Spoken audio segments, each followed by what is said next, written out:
Muy bien, buenos días, bienvenidos a todos al Club Español de Energía, a esta jornada sobre los mercados. Es para nosotros un placer tenerlos a todos aquí, muchas gracias a todos por venir. Como saben, el club organiza este tipo de jornadas, quizá este es un tipo de jornadas bastante especializado. Tenemos aquí gente especializada en todo este campo, tanto en la jornada y en las ponencias como en la sala, ¿no? Personas que conocen bien y que contribuirán a que esta discusión en Europa en relación con el mercado eléctrico pues sea productiva y acabe en esto. Muchas gracias a todos. El club, para los participantes que normalmente no asisten, para el resto de los españoles ya conocéis, la mayoría habéis estado aquí en otras jornadas. Pues ACER es una asociación sin ánimo de lucro, en el cual tenemos alrededor de 130 compañías y otros 200 personas físicas que son miembros, y nos dedicamos fundamentalmente a estudiar todo aquello relacionado con el mundo de la energía, incluyendo en esta asociación a todas las energías, todos los diferentes papeles que se asumen en este campo del mundo energético, desde como debe ser el mercado eléctrico, al mundo del gas, el mundo del petróleo, o el mundo de la comercialización, o el mundo de las energías renovables.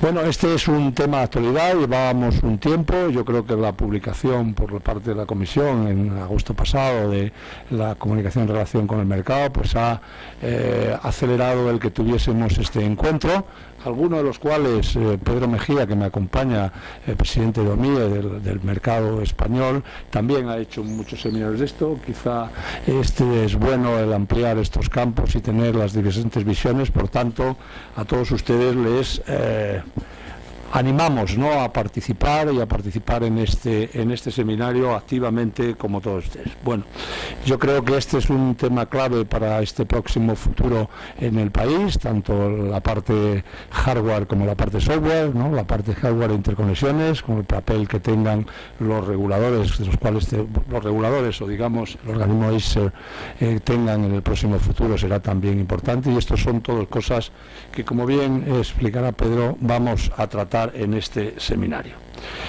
Yo no me queda nada más, quizá que explique cómo está organizada la jornada. Verán ustedes que tenemos una primera introducción ligada ambas al mundo de OMIE, del mercado eléctrico hispano-portugués, el del mercado ibérico, pues en primer lugar por parte de su presidente, que nos ha ayudado a organizar este seminario, igual que Endesa. Yo creo que darles las gracias a ambos, aparte de los ponentes, tenemos la mayoría aquí en primera fila. Después tendremos una mesa con participante de ENTSO-E y participante de ACER, el caso Alberto, y también de Constantín, y de la Comunidad Europea, que no está ahora, vendrá en unos momentos por aquí, y de la Comisión Nacional del Mercado y la Competencia, un poco ligado a los aspectos clave en esta convergencia de mercados a lo largo de toda Europa y de todo nuestro entorno.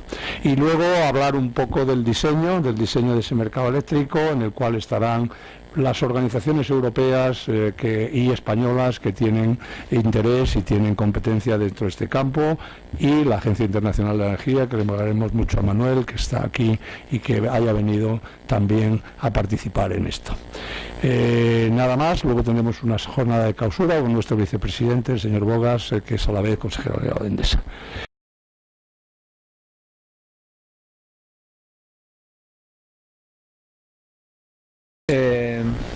Lo primero de todo, es un placer para mí, hola a todos, estar aquí también rodeado. Estoy de acuerdo con mi amigo Rafael, que uno no está solo rodeado aquí a los lados, sino sobre todo ahí delante, con lo cual es un lujo que me den esta oportunidad.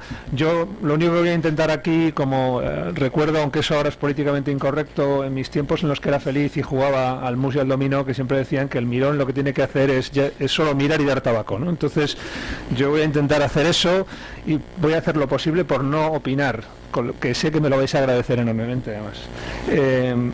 Antes que nada quería hacer una cosa que no es habitual, pero como sabéis, soy un fan, y lo único que he hecho medianamente bien en la vida ha sido jugar a baloncesto, y tengo algunas cosas buenas del deporte, y entonces hoy quería aprovechar para hacer una cosa que tiene esta oportunidad, y es recordar a Ángel Sáez Chicharro, que se nos fue hace un par de días, y que yo estoy seguro que muchos de vosotros le conocéis. Y entonces, yo creo que era un tipo que representaba lo bueno del sector, y me quería dar el gusto de recordarle hoy porque le vamos a echar mucho de menos. Dicho esto, voy al tema. Bien, un poco lo que me han dicho que hay que hacer aquí es hablar un poco de la integración a un nivel más top level que lo que es. Luego entraremos más en detalles en el diseño de mercado. Y simplemente quería hacer una pequeña observación. Yo ahora paso la mitad de mi tiempo en Estados Unidos y siempre decimos en Europa que los franceses son muy chauvinistas, unos aprendices al lado de los norteamericanos, ¿no? Y entonces ellos allí hablan de su Integrated Regional Market y ese tipo de cosas y hay que ver lo que os cuesta a los europeos hacer una cosa que nosotros ya teníamos hechos antes del mercado y todo ese tipo de cosas, ¿no? Y yo siempre les digo que PJM es el mercado más grande que tienen, ART le cabe en un bolsillo, y que si a los de PJM les dices, o a los de New England, que se conecten con Quebec, fibrilan directamente. Y nosotros llevamos aquí un tiempo conectando 27 países distintos, y lo estamos consiguiendo. Bueno, yo no, yo solo miro, pero se está consiguiendo y me parece sencillamente admirable. Entonces, quería empezar por ahí porque luego, como esto es una audiencia de españoles, todo lo que hay después van a ser críticas, ¿no? Y entonces, al menos poner eso sobre la mesa, ¿no? Yo creo que se está haciendo muy bien y quedan muchas cosas por hacer, ¿no? Y dicho esto, pues lo que voy a hacer simplemente es introducir a los ponentes un tema más práctico que otra cosa, para que no se me enfaden. Les he pedido que hablen 15 minutos y como son gente encantadora lo van a intentar.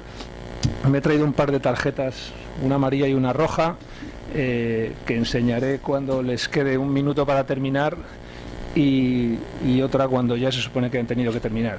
Entonces, yo vengo aquí, no vengo a hacer amigos, sino a hacer mi trabajo, con lo cual lo único que voy a intentar.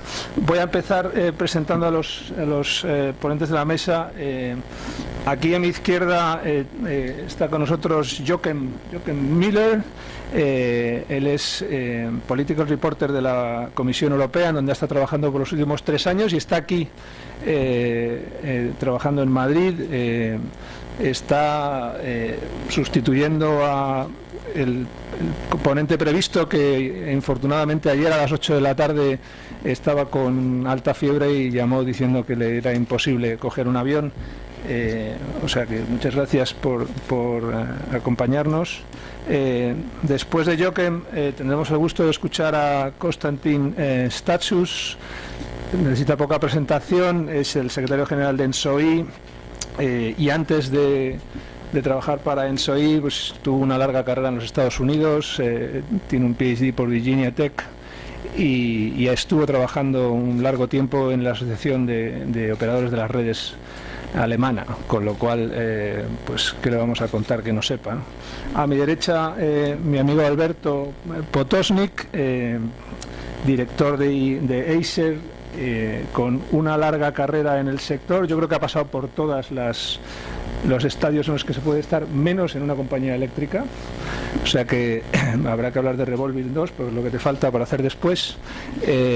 Estuvo trabajando en el operador de la red en Italia, fue el primer director del operador del mercado también en Italia, ha sido consultor y además desde 2004 es colega mío en la Florence School of Regulation, cosa que me hace muy feliz, y será también un placer escucharle. Y finalmente el punto local será Fernando Hernández.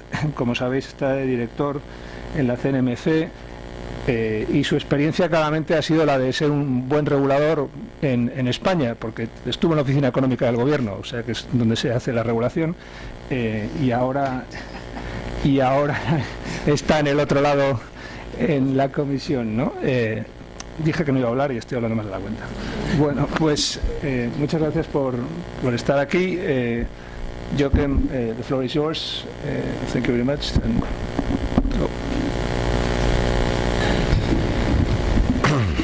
Pues muchísimas gracias y buenos días, muchas gracias por la invitación en primer lugar y disculpas tanto del comisario, de sus asistentes más próximos que tienen que estar en Estrasburgo esa semana, y también la mala suerte de que la persona que debería hablar aquí está enferma. Me ha llamado ayer por la noche para sustituirle, diciendo que no estoy totalmente perdido, porque yo llevo aquí en la Comisión Europea principalmente 5 temas, que somos un poco más híbridos que los colegas en Bruselas, que en mi caso son el Tratado de Libre Comercio con Estados Unidos, TTIP, que son la unión, el mercado digital único, la unión energética y migración. Esos son los temas que llevo aquí, entonces no estoy totalmente ajeno al tema. Y lo que voy a intentar hacer es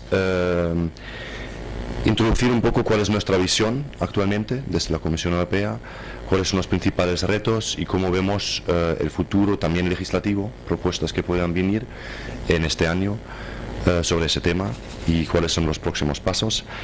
Eso sí, voy a hablar primero para que me entienda mejor, y segundo porque el briefing que tengo está en inglés, voy a hablar en inglés, y mis disculpas para eso. Y por último, agradecerle a Carlos las palabras de introducción, que era una visión un poco más positiva en una tarea difícil, ¿no? Que siempre los europeos somos muy críticos con nosotros mismos, que hay muchos retos y muchos problemas, pero estamos haciendo avances. I switch to English. Some general remarks. For the European Commission, at the heart of any modern economy is of course an energy system that is highly competitive, and where the success of the project that we are working on depends on the completion of this internal energy market. Progress in the electricity markets, we have seen already some, thanks to, on the one hand, the market coupling, on the other, the regulatory framework that we are creating. This saves, of course, resources and offers security of supply. But at the same time, we have worked already quite a way, but there's no room for complacency, and there are certainly significant challenges in the world, of course, in a sector which was traditionally characterized by long investment cycles and large power plants, and which is changing rapidly, and more rapidly actually in Europe. Since we have set ourselves very highly ambitious targets, we want to be number 1 in renewables. 27% of gross energy consumption in 2013, you know, it should be coming from renewable sources. That's our goal. But that also means that we have to prepare for an energy system in which more than half of electricity consumption is supplied from renewable sources.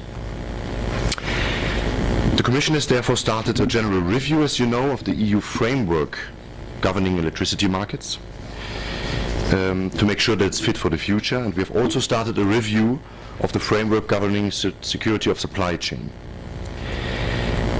We have launched a consultation process in July last year, and this will result in proposals in this area by the end of this year. That's the timing. First ideas and on the main issues we are looking at. What is the main focus? Firstly, we want to ensure that our electricity markets work better.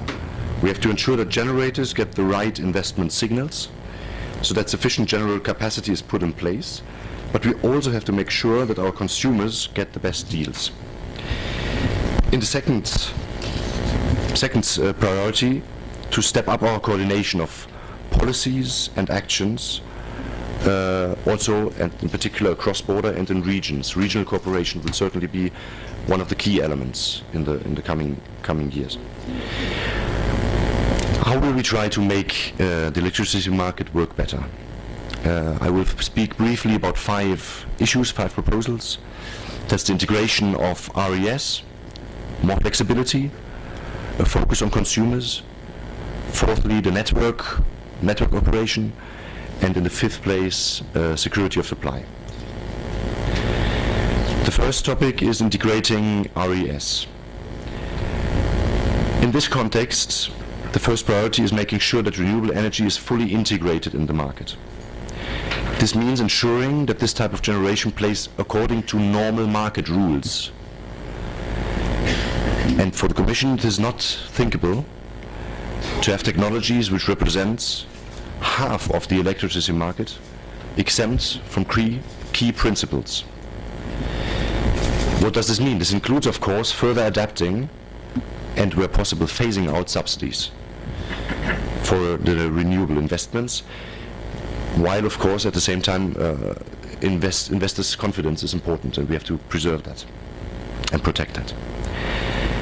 In certain areas, these subsidies might still be justified, but it is more important that all technologies have the same access to the electricity grid and the same responsibilities of balancing the overall system. That's the first element. The second point would be flexibility. If parts of the generation mix are driven by wind and sun, instead of the evolution of demand, this requires rethinking fundamental principles, and these efforts concern everybody. Renewable and conventional generators, but also consumers, have to do their best to be as flexible as possible. And flexible demand will be an essential part of the future. This means real-time price fluctuations, to paid-for changes in demand, at the request of system operators or aggregators. Smart technologies, of course, play in this area a very important role, and the Commission is putting also a lot of EU funds in developing and supporting new smart technologies, which would include, of course, smart metering systems. They will enable consumers to reap the benefits of the energy market by taking control of their consumption and providing the flexibility to the system. The Commission always speaks about a new deal for consumers in this area. Smart metering systems and smart grids should integrate the right functionalities, of course, and provide the tools to consumers, but also to service providers to take advantage of the new services. Technical and commercial interoperability, and you mentioned the case of the United States, where this might not be the case everywhere, in line with available standards, and guarantee, of course, and that's an issue which is highly important for the European Commission, not only in the energy market, but also in the automotive sector, in all technologies and industries, very important data protection to ensure that.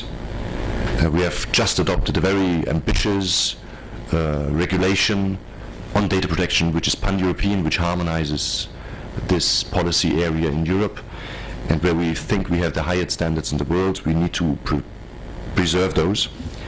So we need to guarantee data protection, but also security and privacy. At the moment, the Commission is assessing, on the basis of these criteria, how member states are implementing these smart metering and smart grid solutions. And this assessment may lead to concrete proposals under the Market Design Initiative.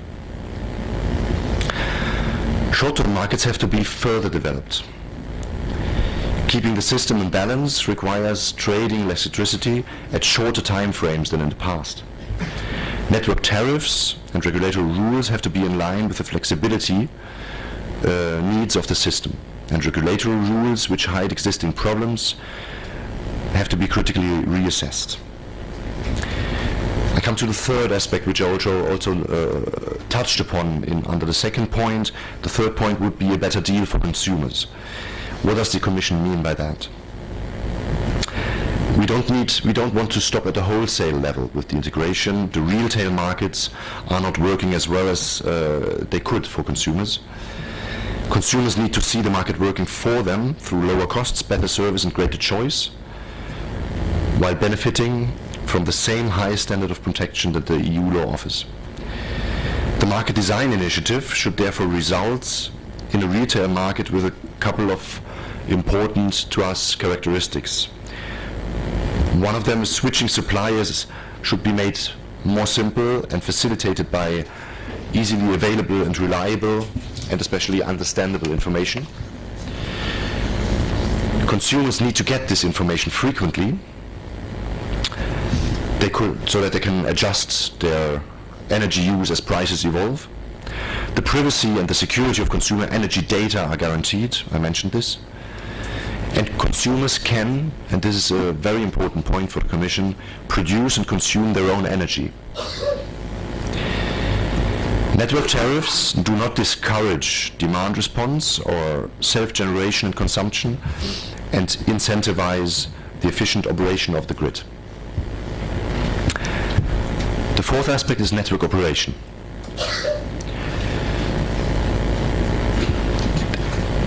A well-working electricity market is, in our view, not thinkable without an efficient electricity network that requires network investments, that means the hardware of the grid, and smooth cooperation on system operation.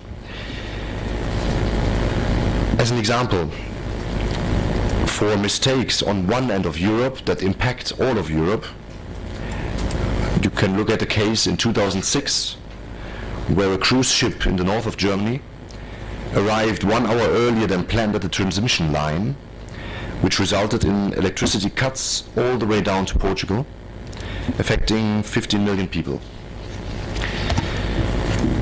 So integrating these 28 highly complex systems, which have grown over decades, is of course a very big task, and the devil is often in the detail. But it's important to progress is set out in the network codes, which are currently under development everywhere. But we may need to go further even. Strengthening the secure system operation at regional level could require the creation of regional operational centers, which would then efficiently integrate important functions in the transmission system. These centers could have an important role, for example, in ensuring long-term system adequacy and planning and activating remedial actions in case of disruptive occasions. We should avoid any potential for discrimination between local and foreign customers, which was probably an obvious demand from the European Commission, but which is very difficult to implement. This also goes for blackouts. Cross-border cooperation is key. This was the fourth aspect. Now I come to my last point, which would be ensuring a more coordinated policy response to security of supply challenges. Cooperation between those that ensure operational security in practice is not sufficient in the view of the Commission. We also need a minimum of common rules and common policies agreed between national governments and regulators. This is a more integrated approach to security of supply that we are advocating, and the mutual interdependencies have always been evident. Just as another example, 2/3 of European demand is covered by imports. So important gas often has to cross several member states before it reaches its final destination. We all know that, and even the wider public knows that. At the latest since now the latest years, where we have more and more spats with Russia. But also the interdependency is a reality in the electricity market. I mentioned the German-Portugal case, but the frequency in this room here, the light bulbs, is the same as in Portugal or Poland, and a significant part of the power supply here comes from France or the Netherlands. And changes in the system of our neighbors have an immediate effect on our own system. Without interconnections, for example, Belgium would have had serious supply problems over the last year, 2015. There were several cases where they would have been really in trouble. We therefore have jointly managed to make our electricity system more reliable, but on this bigger, more reliable common boat that we try to build, we must still learn how to efficiently steer the boat together. So we have a couple of ideas in this area, and that's my final 2 points under this chapter, which is first of all a European approach to capacity remuneration. Being concerned about a lack of investment, Many member states have introduced additional measures, financing generation capacities, or are thinking about such measures. And our Commission is always frank about this issue. Not every loss-making power plant is a problem for the energy system and for the energy society. In a well-functioning market, not everyone is always a winner. Introducing subsidies to prevent this natural effect can seriously endanger market functioning and vaporize the benefits such as an efficient market brings with it. Most current investments in generation are based on subsidies, and this is not a sustainable solution for the Commission. Of course, we should be concerned by security of supply, but the Commissioner is convinced that the first step to achieve this goal is to allow markets to function properly. Where the right investment signal exists, the need for subsidies should fade away. Only if, and to the extent the necessary investments do not arrive on the basis of electricity price alone and as a safety valve, additional measures may be justified. Therefore, we will propose a framework of rules to follow in formulating capacity remuneration mechanisms. This will come. We don't say everything has to be identical, not everyone rows with the same strength, but we need to row in the same direction. That's for us clear. The Commission is often asked, can I really count on my neighbor when it comes to security of supply? We think yes, you can. This approach is not only much cheaper for citizens, but it is also much safer than 28 uncoordinated policies. Also, any capacity remuneration mechanism will, where they are seen as necessary, have to be open for participation across borders. They have to be based on clear lack of investment identified on the basis of the harmonized assessment. And the second sub-part to this area would be a more coordinated approach to risk prevention and management, and I have to speed up. To date, each member state defines its own security of supply needs and objectives. Each member state makes its own analysis and decides what should be done to contain certain risks and how to deal with these crisis situations.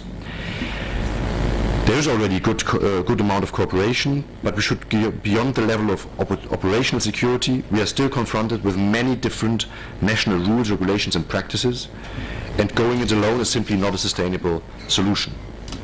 If a member state fails to properly address a risk related to cybersecurity, for example, the whole system is in danger.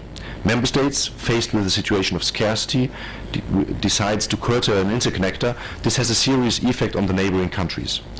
That's why the Commission sees the need for a more joint approach of security of supply. Cybersecurity is one of the very important areas, and to facilitate the implementation of the upcoming Network and Information Security Directive in the energy sector, the Commission will launch an energy expert cybersecurity platform at the end of this year. This was the main 5 points. I cut my speech here. I said the most important things. Simply the last message would be simply repeating that the European energy system is going through very difficult times, but to create an efficient and integrated electricity market, the European electricity system will certainly be able to answer these challenges. We have to answer them to bring better solutions to the market. Thank you. Great. Thank you very much. Thank you, Joachim. Now I'm going to give the floor to Konstantin Status. The floor is yours. Thank you. Gracias, Carlos. Es un honor para mí estar aquí con vosotros. Yo aprendí mi español hace 32 años en México, cuando trabajaba por un año en el Instituto de Investigaciones Eléctricas allá. Pero como saben, hablan mucho más rápido aquí que en México. Y entonces cuando hablaría en español, todos los 15 minutos sería muy aburrido para usted, porque sería muy lento. Entonces prefiero hablar en inglés para que pueda hablar mucho más rápido para los 15 minutos.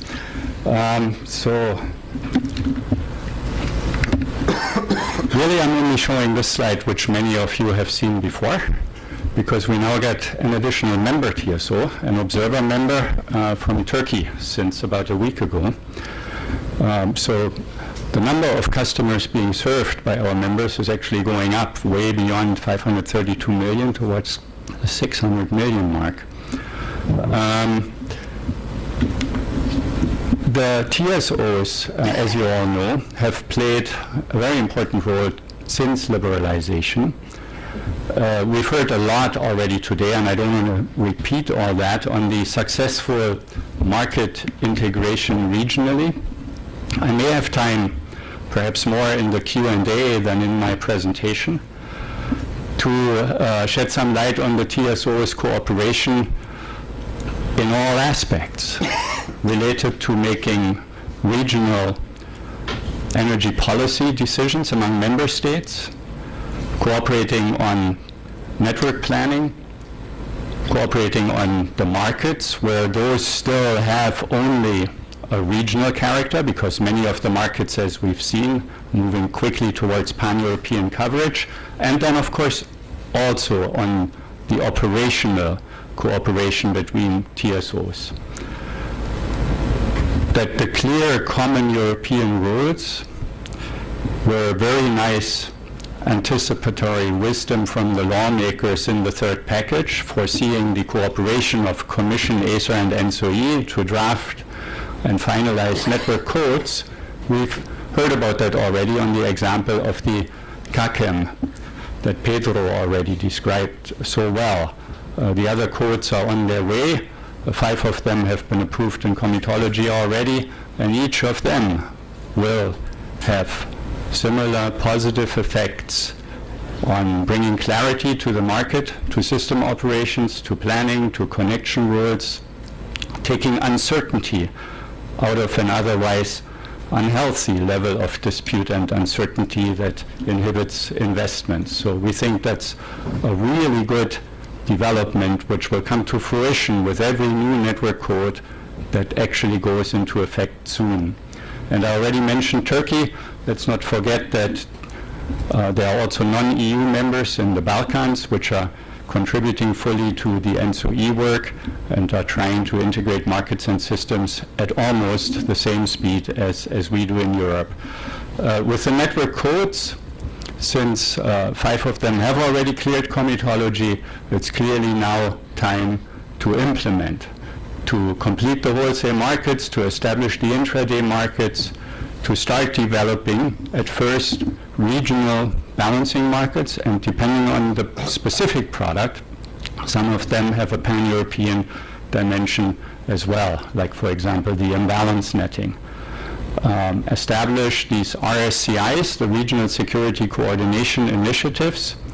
We made major progress on that just before Christmas by signing a multilateral agreement that will cover 5 different operational services procured, so to say, by each TSO from these RSCIs being founded.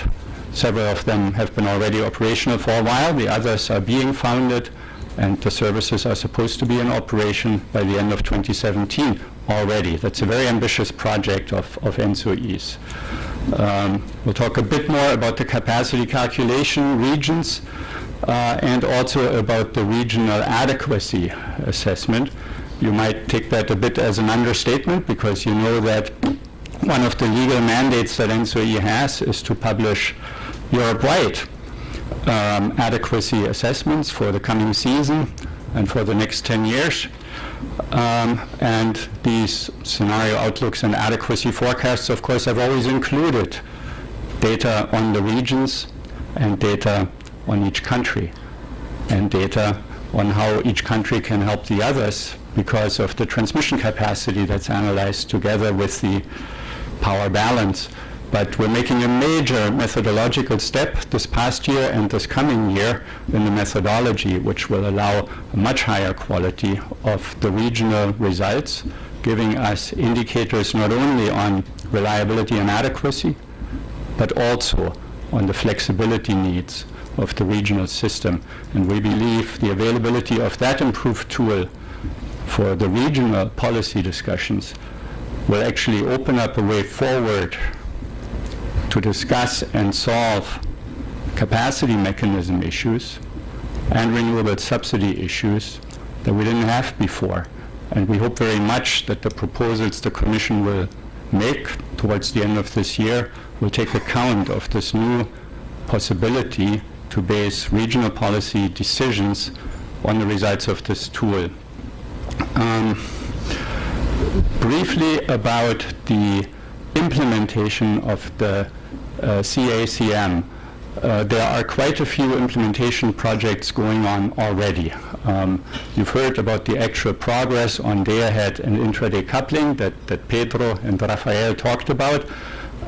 We have delivered from the all TSOs decisions last November a proposal for the capacity calculation regions, which actually includes a very dynamic component by trying to merge as soon as we can the rather large and important Central Western and Central Eastern European regions into a single one based on flow-based capacity calculations.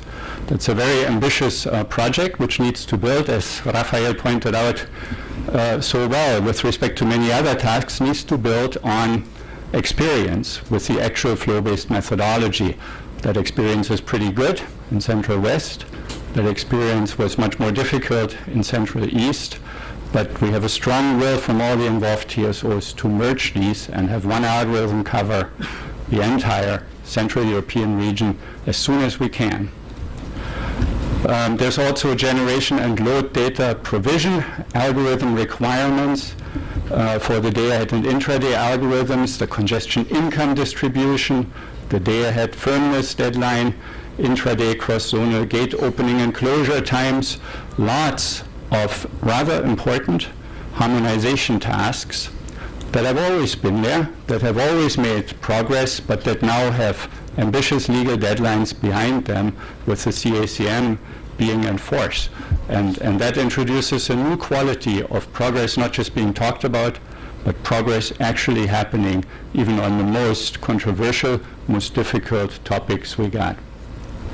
Also on some of the other codes that aren't in force yet, but through comitology or near it, there are early implementation projects that we've mentioned here. Maybe the most controversial one is the bidding zones review, where doesn't affect you so much, but for many, many countries in Central Europe, there's big controversies on how this will work. And we're aiming to go beyond what we perceive as political prejudices on the part of governments at times about knowing how the bidding zones should be without a neutral multi-country study. We're planning to provide the results of this neutral multi-country study fully in line with the CACM provisions, and we're hoping very much that this will lead to regulatory and political decisions that bring the most benefit to all the customers in that region.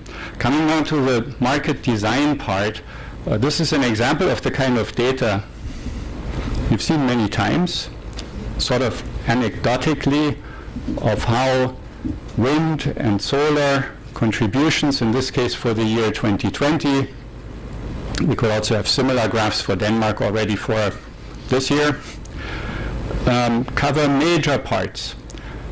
Almost completely, the load curve. The unusual thing about this graph is that it's basically a routine output of our adequacy forecast, already as of this year, published half a year ago. And what we aim to publish during this year then will not just look at the residual load that you see here, subtracting from the actual load the solar and wind contributions, and then being able to analyze how the changes look, these little red bars at the bottom, how quickly what remains to be covered by flexible generation changes. And if you look at, for example, the third up and down, that looks like pretty steep.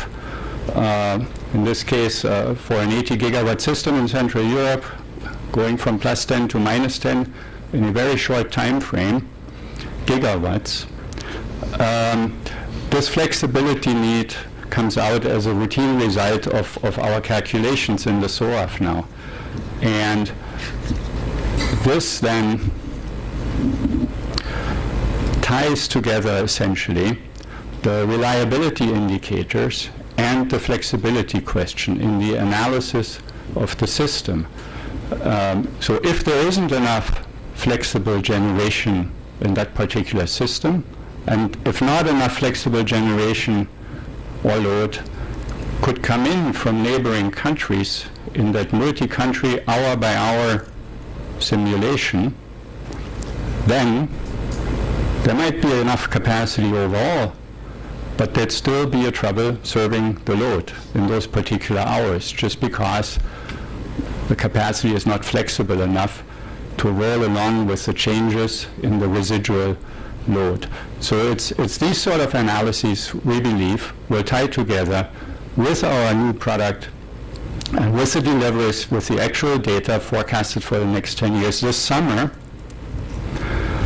tie together the results for reliability and for flexibility.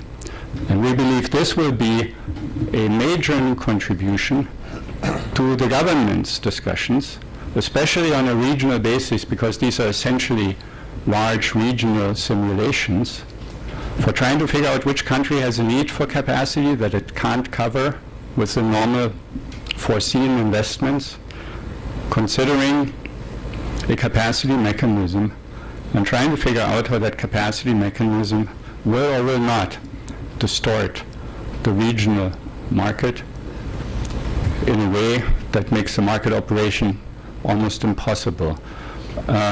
So our proposal for the capacity mechanisms, and also in fact for the consistency or harmonization need of renewable support schemes, is essentially to base it on these regional decisions, hopefully jointly taken between the member states with whatever guidance or leadership of the European Commission, but on the basis of real data that isn't there before, at least not in a clearly neutral analysis. This goes well with our position that scarcity prices are necessary.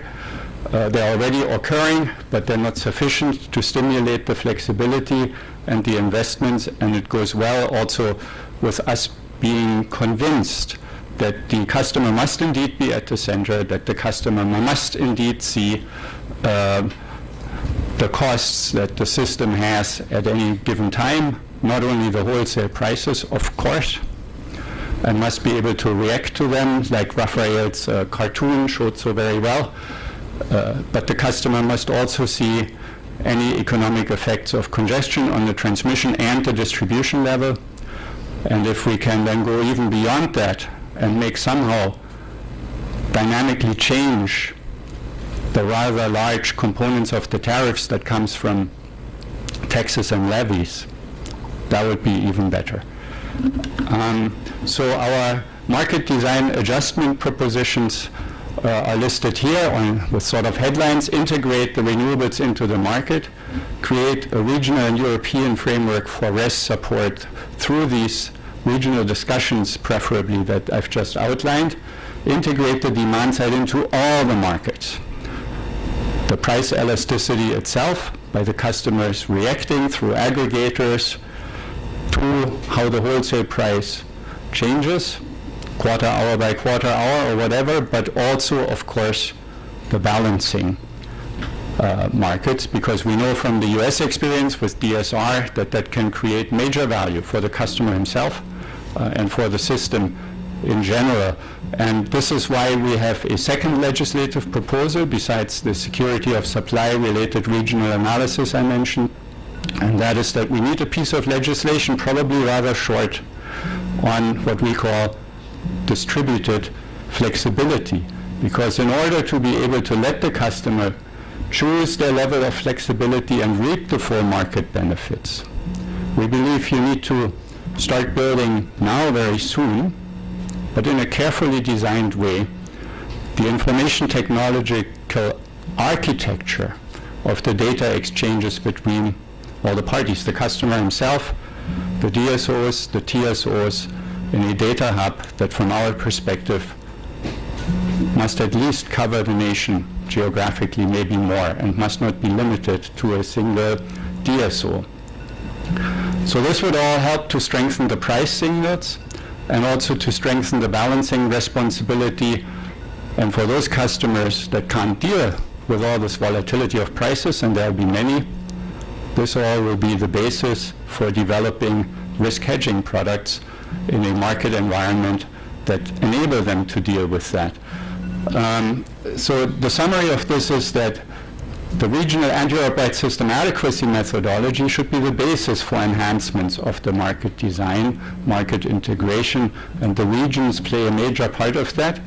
Management of scarcity situations in all time frames, regional cooperation, also on risk preparedness, using these new entities we're creating, and I'm looking forward to the discussion in case you're interested on how we see them developing and how they're developing already. This is my very last slide here while he's pulling his red card. Link the retail wholesale markets. DSO, TSO cooperation will have a much stronger emphasis and is already leading to very much joint work between us and the European DSO associations. I explained already quite a bit the system adequacy and how it relates to an update of the security of supply directive. And finally, with respect to governance, we think the roles of ACER and ENTSO-E are actually pretty well defined. But if there is new roles for adequacy analysis, for 10-year planning results, and so on, and of course the appropriate level of oversight needs to be discussed with a specific view on those particular tasks. Thank you very much for your attention.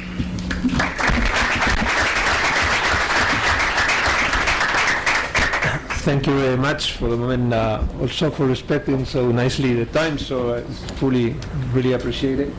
I think, Alberto, you can count on that microphone there. Okay, so...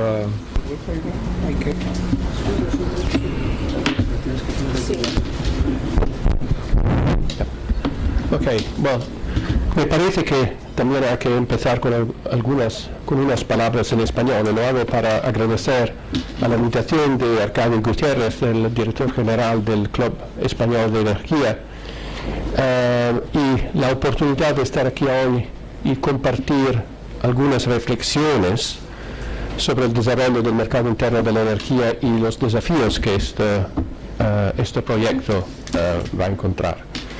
Pero no se preocupen, voy a pasar a inglés, que va a ser más eficiente. Entonces, thanks a lot. Thanks again to Carlos for the introduction. I can be brief because a lot of the introduction to the topic has been provided by Pedro Mejía, by Rafael, and also by the other speakers in this panel. So I'm not going to repeat where we are. There were a lot of interesting maps in the first presentation this morning. I think what I would like to say is, and this is something that Carlos has already referred to, I think we are trying to develop in Europe a more ambitious project than anywhere else in the world. And therefore sometimes we say, oh, this is not fast enough, but then we do not realize how much progress has been made until now, and to an extent, and to an extent, how ambitious this project is. From the beginning, it was decided to have a parallel approach, a two-tier approach. The formal implementation with the rules, the framework guidelines and the network codes, and on the other hand, to try to push the early implementation of these provisions even before they became binding. And I think there were two good reasons for that. First of all, a matter of timing. Now we know that when the Council set 2014 as the target date for completing internal energy markets, it became immediately apparent that a process by which the provisions were implementing only once they had been adopted would have not worked. So I think we were, in a sense, we were wise back in 10 years ago to start a process of voluntary implementation. And this voluntary implementation also provided a lot of interesting input into the rulemaking, into the writing of the rules. Rafael already referred that, at some stage, the tight volume coupling approach was considered to be as good as the price-based or the price coupling. And then, it became apparent that that was in fact not the case. So I think it served two purposes. But anyway, now we have most of the rules approved.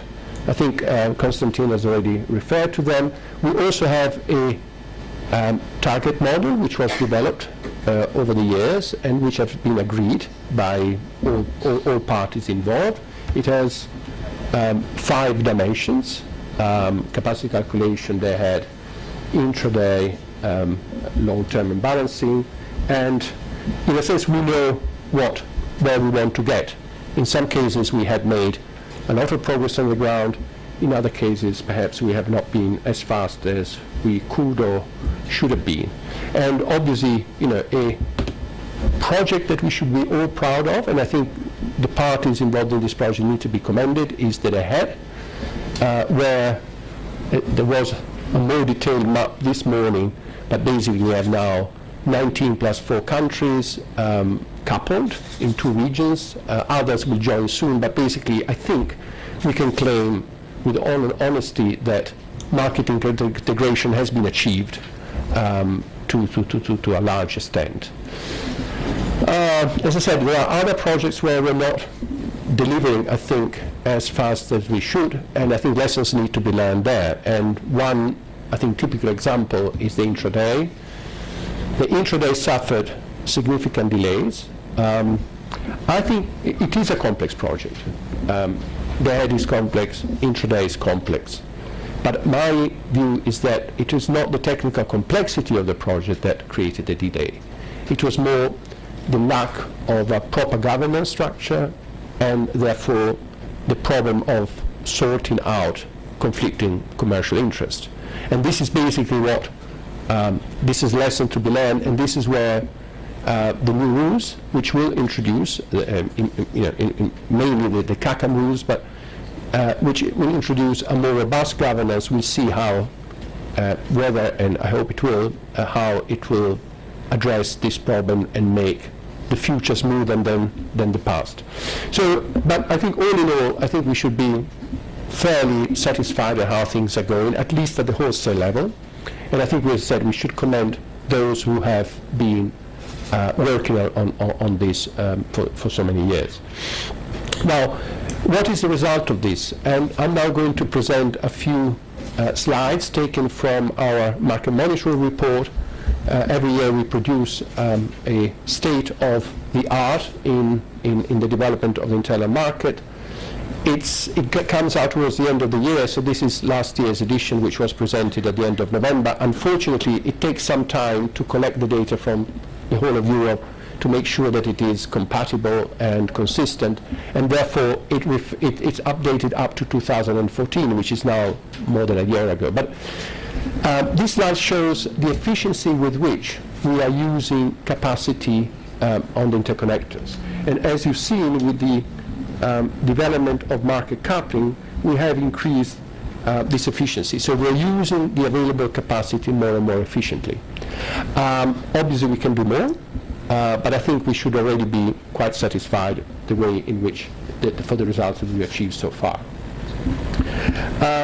Prices, wholesale electricity prices have gone down in recent years. Now, I don't think we can claim that this was only due to market integration. And in fact, I have another slide in a moment that shows that price convergence is not always going in the direction that we might expect.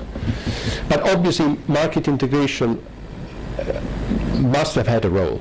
Obviously, the energy, the development in the wider energy sector have also played a role. The fact that now primary energy is much cheaper than used to be developing in the gas market. So there are other elements, but I think we should also consider that with the integration of the market, we've helped this process a bit. As I was saying, price convergence has not increased always and continuously. In fact, in recent years, price convergence, this chart shows the degree of price convergence in different areas in Europe. And as you see, there was a peak a couple of years ago in most cases, and then price convergence has gone down. Now, this is not a problem in itself. We should not aim, I think, and we should be careful not to get into the trap of believing that a market functions well if prices are the same everywhere. Obviously, this is, more price convergence is an objective, but we should not be aiming 100% price convergence, because that would be too costly. To develop the grid so that you never have congestion is not something that we want. We want to develop the grid up to the point where, from an economic point of view, and then in reality you probably go a bit beyond, you should go a bit beyond that, but the marginal cost of congestion equals the marginal cost of expanding the grid. Now, we are nowhere there in many cases. There are still important physical bottlenecks, but still what I'm saying, we should not be too worried if we don't achieve 100%. We should start to be worried if we see price convergence going down, especially if we were not to understand the reasons. In this case, I think it's the faster integration of renewables in some countries than in others, and the divergence of prices of primary resources. I mean, in the long run, these developments should actually be assessed in the long run, not just from one year to the next. Now, why are we concerned? Why have we tried to push this process so hard? Because there is one thing for sure. As I said, price convergence, one needs to be careful how to assess it. But one thing for sure, if we see electricity going in the wrong direction, we are throwing money out of the window.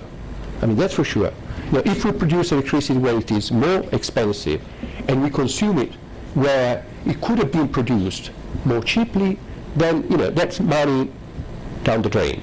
And unfortunately, still in Europe, there are borders which have not yet been coupled, where this is happening for a sizable share of the times, 30% or more of the times.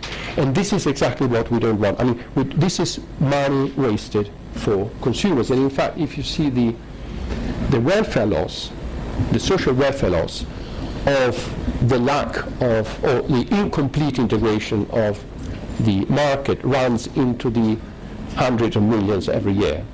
And this is exactly where, and if you think that, I think Rafael beforehand referred to the initial estimate of developing a European intraday market of 2 million, and now the costs are actually in the tens of millions. But I mean, this is a one-off investment, which is peanuts with respect to what we are losing every year just because we are late. So this is actually give also an idea of the urgency and why we should be working constructively in this. And especially in the intraday and the balancing time frame, because as I mentioned beforehand, on the day-ahead market I think we're there, the map shows it. Intraday we are still lagging behind somewhat, and balancing there is a lot still to be done. But to be fair, in balancing, the pilot project only started now, or recently. So,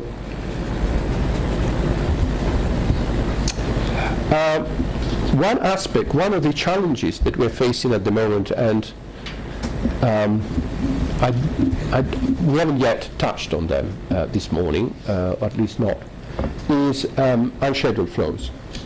These are somehow unintended. They're natural. They come from the laws of physics, but they are creating problem at the moment because of their increase in size and the way in which they affect the European energy system, especially in Central Eastern Europe. They've been increasing throughout. Again, they're eating into what is available for commercial exchanges. They create somehow a discrimination between flows which should be treated equally, and so far they have delayed some of the projects. For example, the integration of sort of Central East, or for MMC and the rest of Europe, and the development of the flow-based in Central Eastern Europe. They are important in size. This is our estimates based actually on ENTSO data of the unscheduled flows. If you see, some of the hours have numbers in the thousands. This is the kind of capacity that we are making unavailable to commercial flows, which cannot be allocated because it's taken up from unscheduled flows. So it's an important aspect. It's actually making it more difficult to define capacity calculation regions, etc. So in progressing also in the implementation of the target model.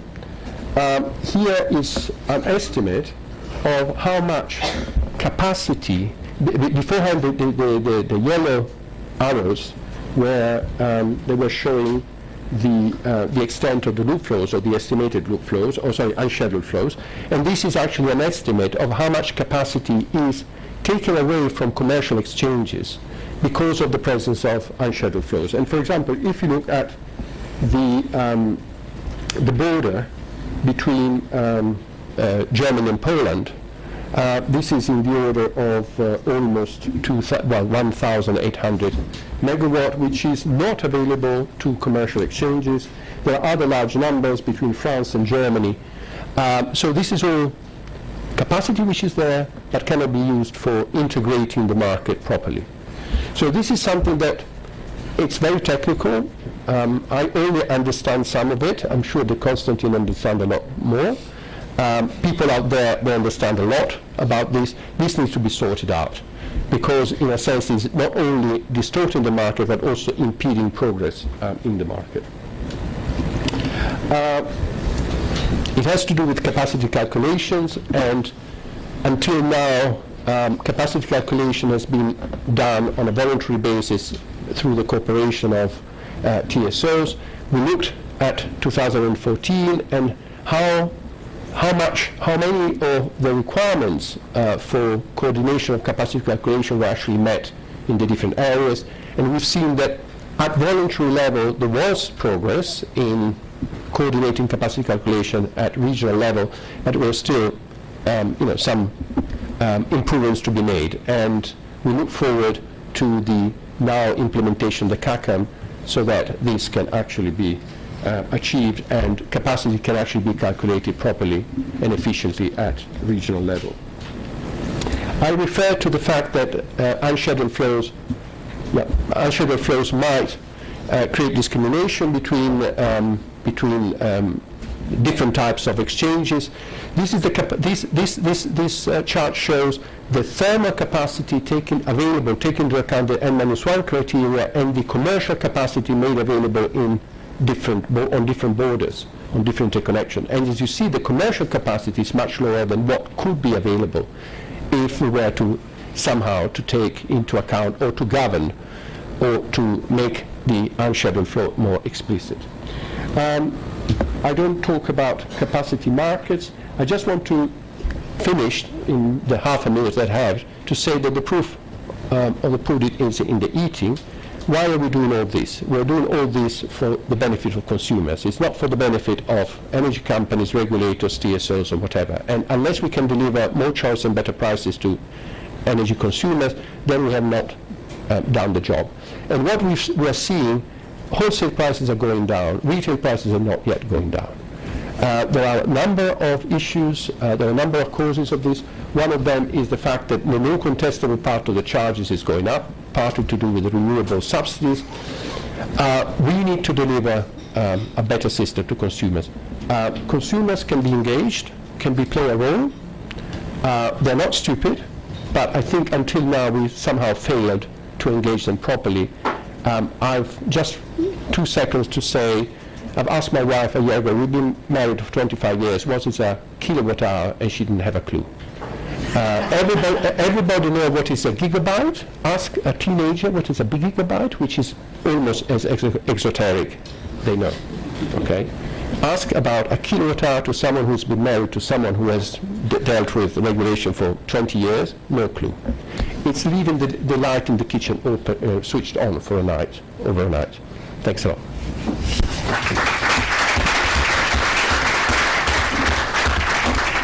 Okay, thank you for your talk. I would say that I think this is the secret of your marriage. I mean, basically that she doesn't know about it.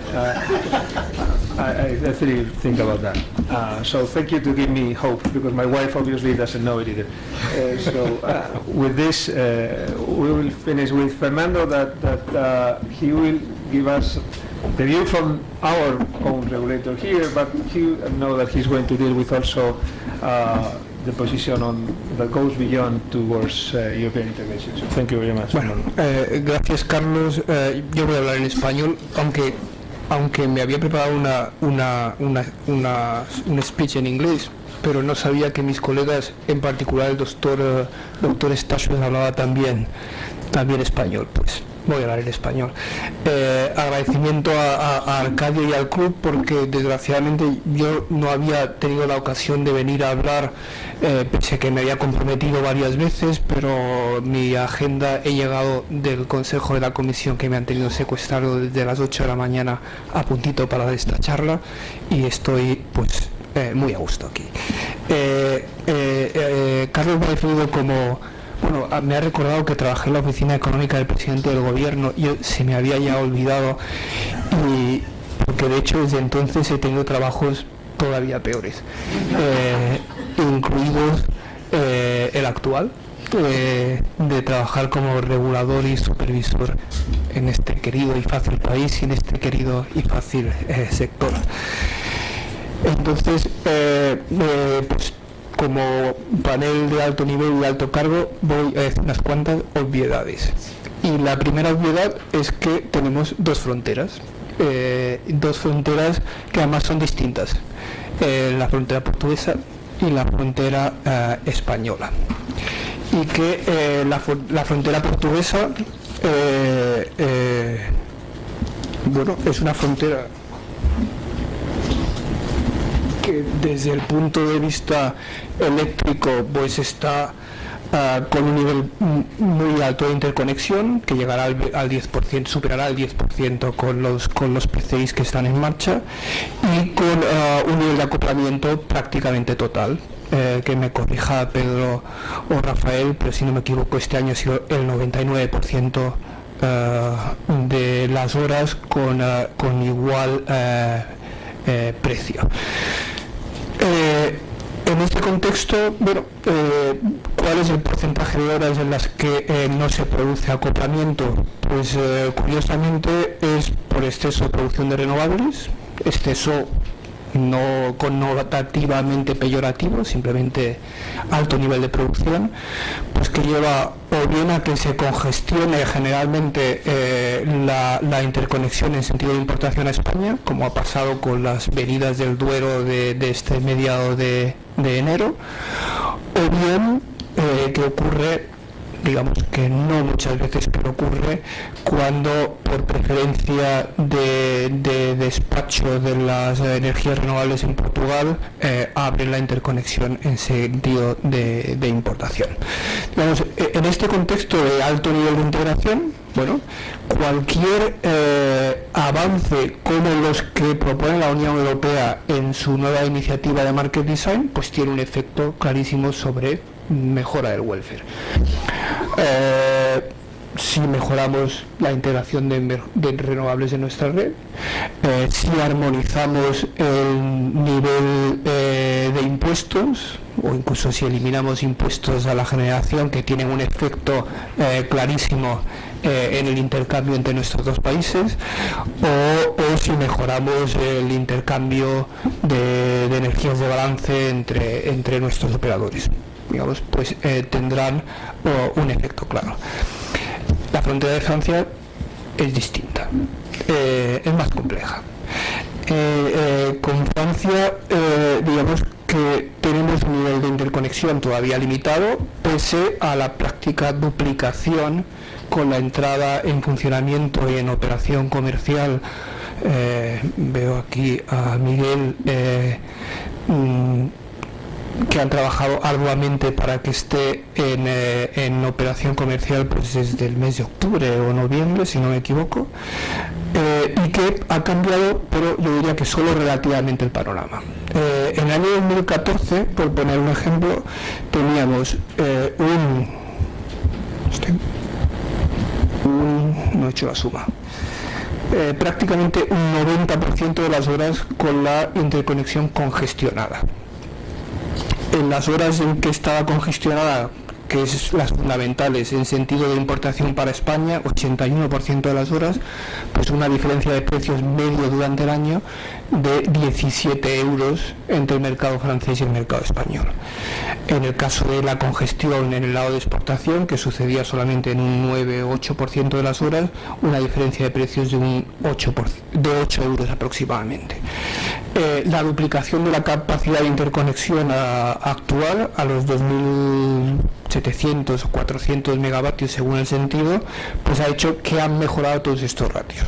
El número de horas en que la interconexión ahora parece congestionada, pues en lugar del 80 en sentido importación, pues es el 56, la diferencia de precios en lugar de 16 es 8, y en el sentido contrario, exportación de España, pues la diferencia de precios ha bajado de 8 a 6 euros.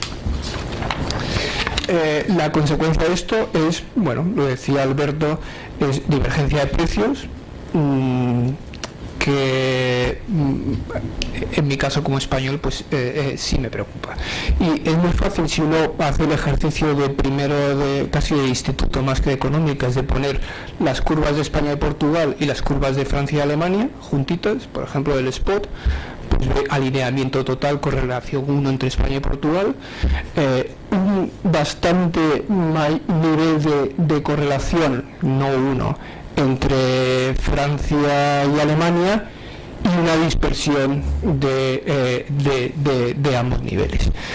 Y además, de forma,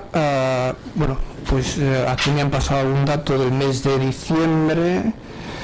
En el mes de diciembre pues teníamos una diferencia de precios del 50% en media, o sea, entre 27 en Alemania, 52 en España, 35 en Francia, o sea, del 30% entre Francia y España. El mes de noviembre fue un poquito inferior, pero siempre estamos hablando de diferencias entre el 15 y el 30%. Pero además, si uno mira los contratos a largo plazo y hace ese mismo ejercicio con las curvitas, pues es aún peor la foto. Uno ve pues contratos a largo plazo en España bastante planos, una curva bastante plana, y contratos a largo plazo en Francia y Alemania, bueno, sobre todo desde mitad de este año, desde el segundo trimestre de 2015, con una tendencia bajista importante, como pues en estos países reflejando en parte el descenso del coste de las materias primas.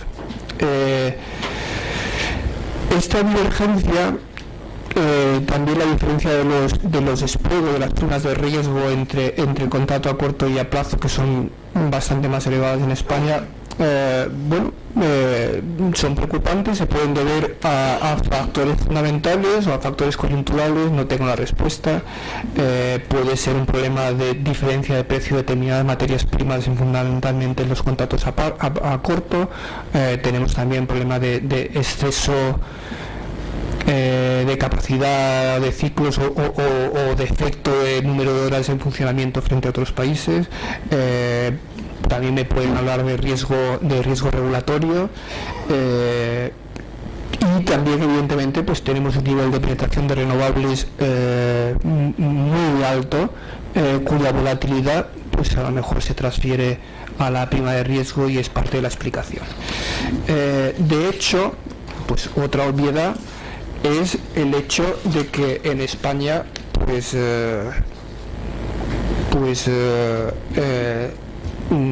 el viento y el agua el que marca el precio.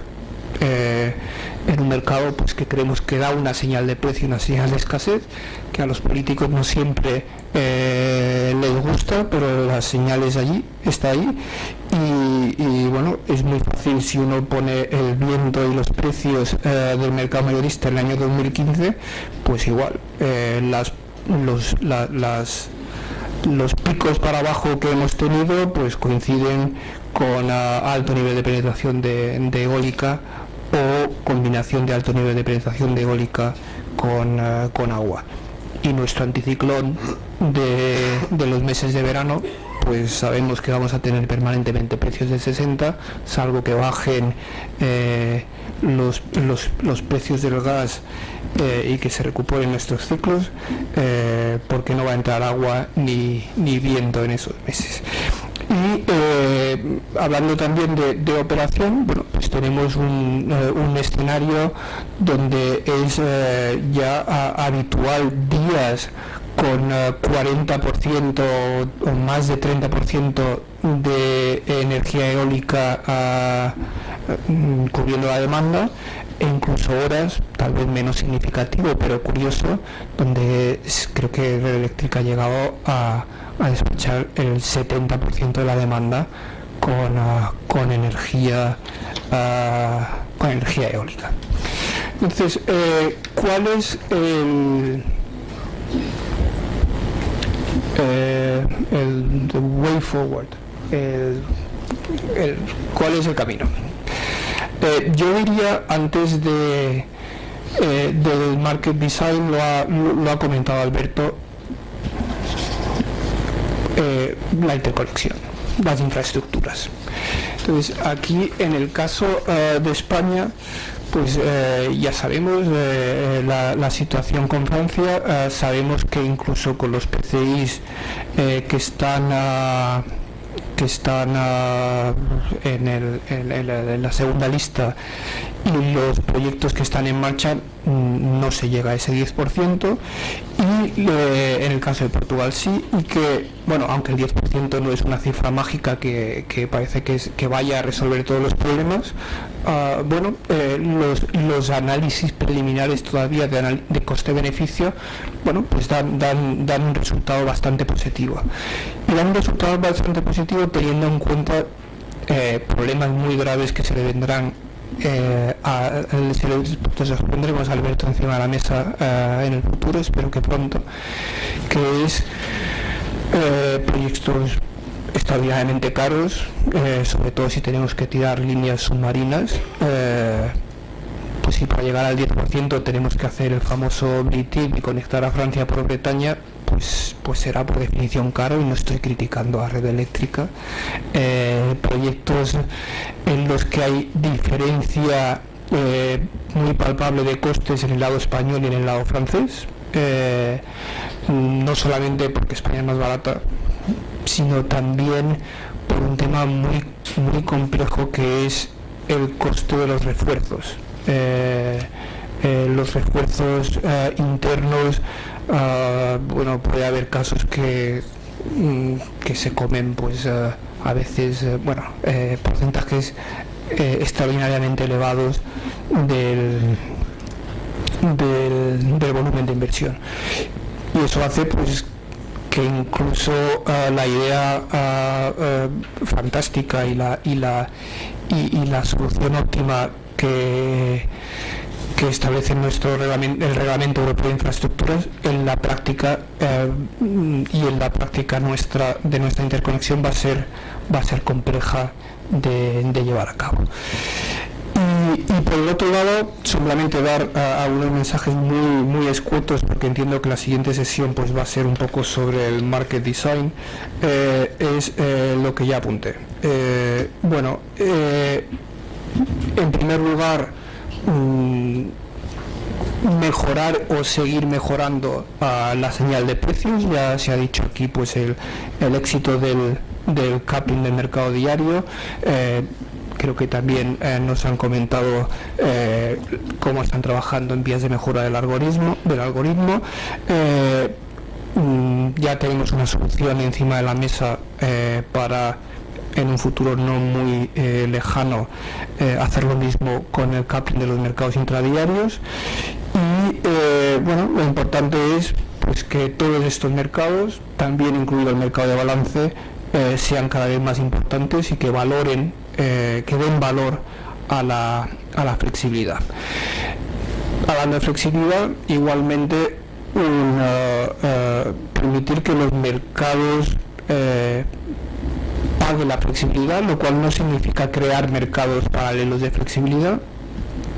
Y aquí de nuevo, bueno, tenemos el código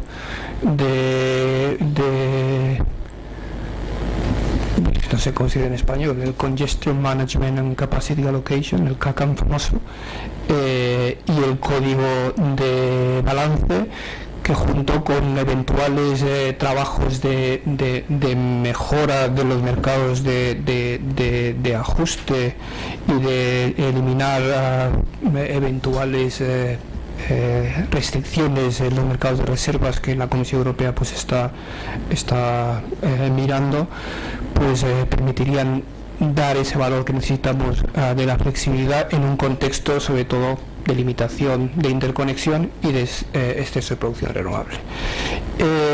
Por otro lado, al moverse, ¿eso qué significa? ¿5? 1, pues vale. Digamos, evitar el uso excesivo de intervenciones nacionales en los mercados. Hablábamos de mecanismos, el doctor Stasus ha hablado de mecanismos europeos de definición del escenario de adequacy. Bueno, pues en el caso de Portugal, pues no creo que debería haber bastante problema en incluir la interconexión en nuestro mecanismo de adequacy. Con una congestión del 75% de las horas me resulta difícil introducir la frontera francesa, o al menos en un escenario de seguridad del flujo.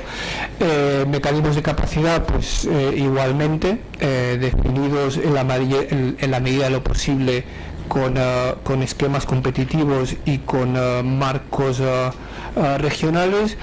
Y en cuanto a mecanismos de soporte o medios de subvención de las energías renovables, igualmente pues una apuesta por mecanismos competitivos, una eliminación de aquellos tipos de mecanismos que son contrarios a los principios básicos de mercado, una imposición de las obligaciones, que en el caso de España no es un problema, pero en el caso de muchos países sí lo es, de las obligaciones de balance de cualquier productor, sea renovable o no renovable, una revisión del concepto de prioridad de despacho, y en cualquier caso, pues bueno, una apuesta también por mecanismos competitivos. Y yo creo que me puedo parar aquí. Otro tema, perdón, el último tema es un poco el tema de governance y la labor, la función de los TSOs y los DSOs, un nuevo entramado, digamos, de funciones y de cooperación entre unos y otros.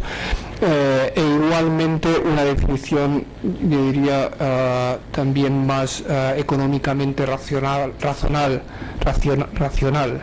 de las metodologías de tarifas, que respondan a la señal de precio, que responda a la escasez, que responda a los picos y a la demanda punta, sobre lo cual además en España tenemos la mala suerte de no haber sido capaces de avanzar en este tema. El debate sobre el autoconsumo al final no dejaba de ser un debate sobre tarifas y sobre cargos y bueno, lo que se ha liado. Y creo que con esto paro, y cualquier pregunta, pues aquí estoy. Vale, pues muchas gracias.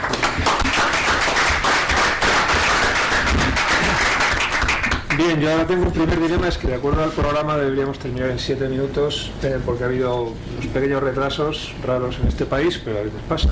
Entonces voy a hacer un poquito de trampa, voy a contar con la colaboración de Jordi, que después recogerá un poquito, y yo voy a recoger, a ver si nos pasamos un poco más. Una petición que quería hacer, bueno, antes de nada hacer solo por hacer un pequeño comentarios de cosas que he oído, quizás centrándome en la parte que tiene que ver más con, se ha hablado de governance o de lo que está por encima de todo lo que es como decía, factible técnicamente, ¿no? He oído cosas aquí como la importancia de la proper governance and conflictive interest of political interest, que es algo que yo creo que no ha sido explícitamente discutido, pero que yo creo que es un tema muy relevante. Se ha hablado de contar con el vecino y se decía you can count on your neighbor, y mi comentario sería you have to count on your neighbor, que es un salto más allá que la Comisión creo, y me harto decirle que debería dar.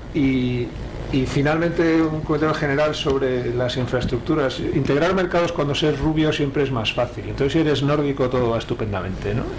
Y ellos cuando hacen infraestructuras, si hay que hacer un refuerzo en Suecia, los noruegos dicen no te preocupes que te lo pago yo, en 2 minutos se ponen de acuerdo y lo hacen, ¿no?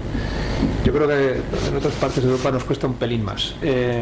Pero básicamente me parece eso un reto importante que estoy seguro que los aquí presentes como gente de alto nivel pueden también abordar.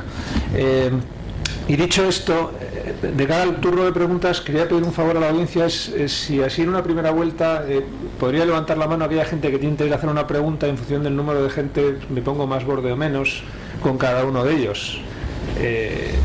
Pues se va a hinchar. Le pediría por favor simplemente que se identifique y en la medida de lo posible priorizar la pregunta sobre el comentario hasta donde sea capaz. A usted y en general a los que... Gracias. Muy bien, muchas gracias. Mi nombre es Alfonso González Finat. Me quiero referir al último punto que usted ha señalado sobre infraestructuras. Hemos oído a lo largo de la mañana la cuestión del mercado de capacidad y cómo la Comisión está ahora reflexionando sobre cómo abordar este tema. También hemos oído que se puede abordar desde el punto de vista regional. Yo me quiero referir más concretamente infraestructuras a las redes transeuropeas. Alberto Potosnik ha dicho que expandir las redes ad infinitum es económicamente ineficiente. Fernando Hernández ha mencionado los temas de análisis coste-beneficio, se ha mencionado el 10% de capacidad que debe existir, medido, yo creo, en función de la capacidad de generación de cada país o de los 2 países vecinos. Y Konstantin ha hablado de su obligación en los planes de desarrollo a 10 años. Entonces, uniendo todo esto, el comentario sería, para preguntarle a Konstantin, en las cuestiones de seguridad de suministro, ¿cómo puede incorporarse este concepto en el mercado? Es decir, en cómo se retribuyen las inversiones debidas a seguridad de suministro, y normalmente son inversiones a largo plazo. O sea, la cuestión es, en resumo, cómo incorporar el concepto de seguridad de suministro en precios de mercado, si eso es posible, o si puede hacer algún comentario a este respecto. Gracias.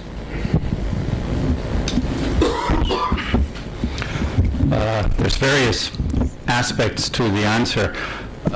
One important one is that we're trying to progress the methodology of the 10-year network development plan pretty strongly every time we publish one, every 2 years.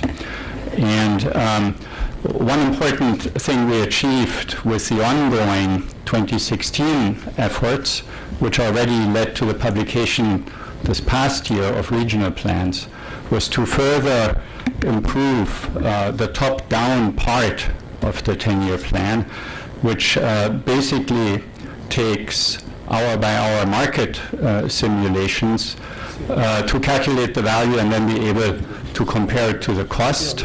In the first step of analysis, independent of the projects that are on the table, to try to figure out what are the target optimal capacities from an economic viewpoint. And then there's a second step we're going through now with a detailed project-by-project cost-benefit analysis to try to give them the basis for the PCI discussions of Member States Commission and others. Now, in those market studies, hopefully over time we'll be able to capture more and more the scarcity value. We're doing the whole cost-benefit analysis as a multidimensional exercise where several of the factors, like security of supply that you're asking about, but also CO2 benefits, environmental impacts, acceptability, and so on, they're all being evaluated, but many of them not in euros, in order to give a basis for a multidimensional, essentially political weighing of these things when finally the PCIs are being ranked.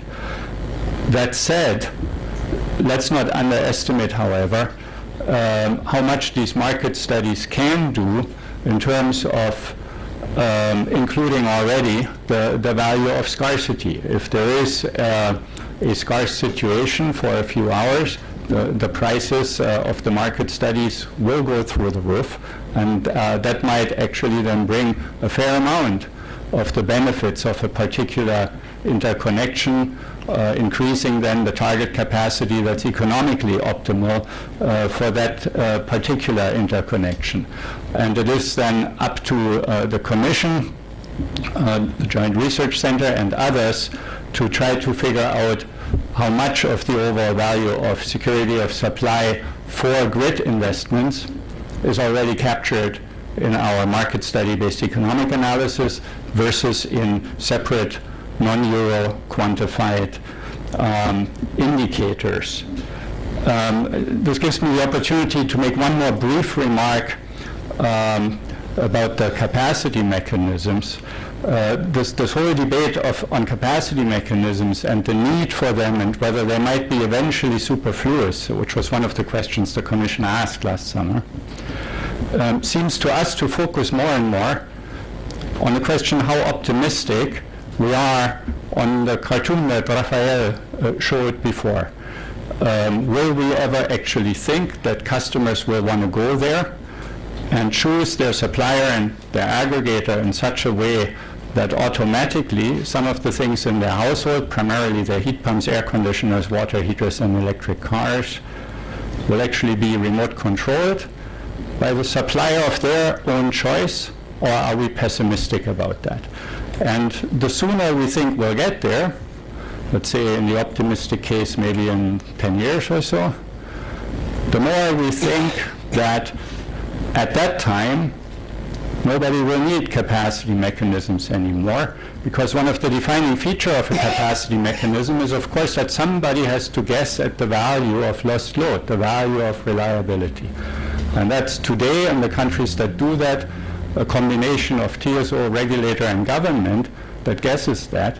But we all know that the value of lost load differs enormously between different times of the year, of the day, by customer, different industries, different values, and all that. We know that from thousands of studies worldwide. So in this vision that Rafael was painting, each customer essentially implicitly sends you his value of lost load, in Rafael's cartoon case, of something as basic as light, which has one of the biggest cost-benefit ratios you ever see in economic analysis in the world. It's worth so much and costs so little. But even on that, you might imagine having each customer's individual signal. So when we think about capacity mechanisms, they may be needed in some regions now, because they're getting very close to their margins. But if we think and are optimistic about the customer responsiveness, about them actually taking up this possibility of being empowered, then all suppliers millions and millions of the value of their specific lost load by the electric car, different from their heat pump, different from their water heater, different by the time of day and the season. And if you design a capacity mechanism, why please, please, please take into account that these values are coming in already from industries and commerces, and the more smart meters and smart grids there are, the more these values will be coming in by the millions from the household customers. Use them and don't stick to whatever you guessed at from government, TSO, and regulator based on old data. So that would be one of the things we would conclude for the market design with respect to capacity mechanisms. Okay, thank you very much. Alberto, maybe you wanted to make a Well, remark. Constantine has, I won't, yeah. I think Constantine has already said most of what I wanted to say about, the jury I think is still out whether in the long run we would need capacity remuneration mechanisms, and in fact the market, if left unhindered, will deliver a level of security supply that the market wants. Maybe it's not what the politicians have in mind, but let the market work. But I wanted to add just to say another thing, is who is paying for security supply? Now, first of all, when it comes to interconnection, my chart I think showed that in many regions we are still at the level of price convergence which is not satisfactory under any vision. So there is still a lot to go in terms of commercial integration, and therefore I would expect that a lot of the capacity that can be developed across borders will still have quite easily a net positive benefit and can be paid commercially. Then there is the issue of the capacity which is needed for security supply purposes, and there are instances where you might want to go beyond what commercial requirements are. Obviously you have to be careful not to fall in the trap that everything is paid for security supply purposes, but grids have been developed also to take care of the N-1 criterion is a security of supply criterion. So it's nothing new. They've always been paid through the tariffs, and there is no reason why it shouldn't be paid through tariffs in the future as well. So I think I would like to dispel the confusion that sometimes there is that now because there is emphasis on European funding, everything which is not commercially viable in the strict sense, something that can be internalized by market players, needs to be funded through European funds. There is not enough funding for that, and in fact it should not be used for it. Now, the Commission will choose how to allocate this funding. I just noticed how the first two calls for Connecting Europe facilities have been allocated. And if you look at the first one, mostly in the Baltic region, and the second one, I think, was mostly in Central Eastern Europe. To me, this is more a matter of affordability. And the solidarity in Europe is about affordability. It's not about, distorting market signals. So let's not fall again into the illusion that security supply, that European funding will come in and pay everything which is not commercially viable in the strict sense. I think Alfonso asked, how we're going to pay. I think we'll still have to pay through, if it's deliver positive benefits, and I agree with Constantine that it sometimes is difficult to assess what is the benefit in terms of security supply, because it's not something that delivers €1 every day, but we should still approach the security supply issue as it has been approached until now.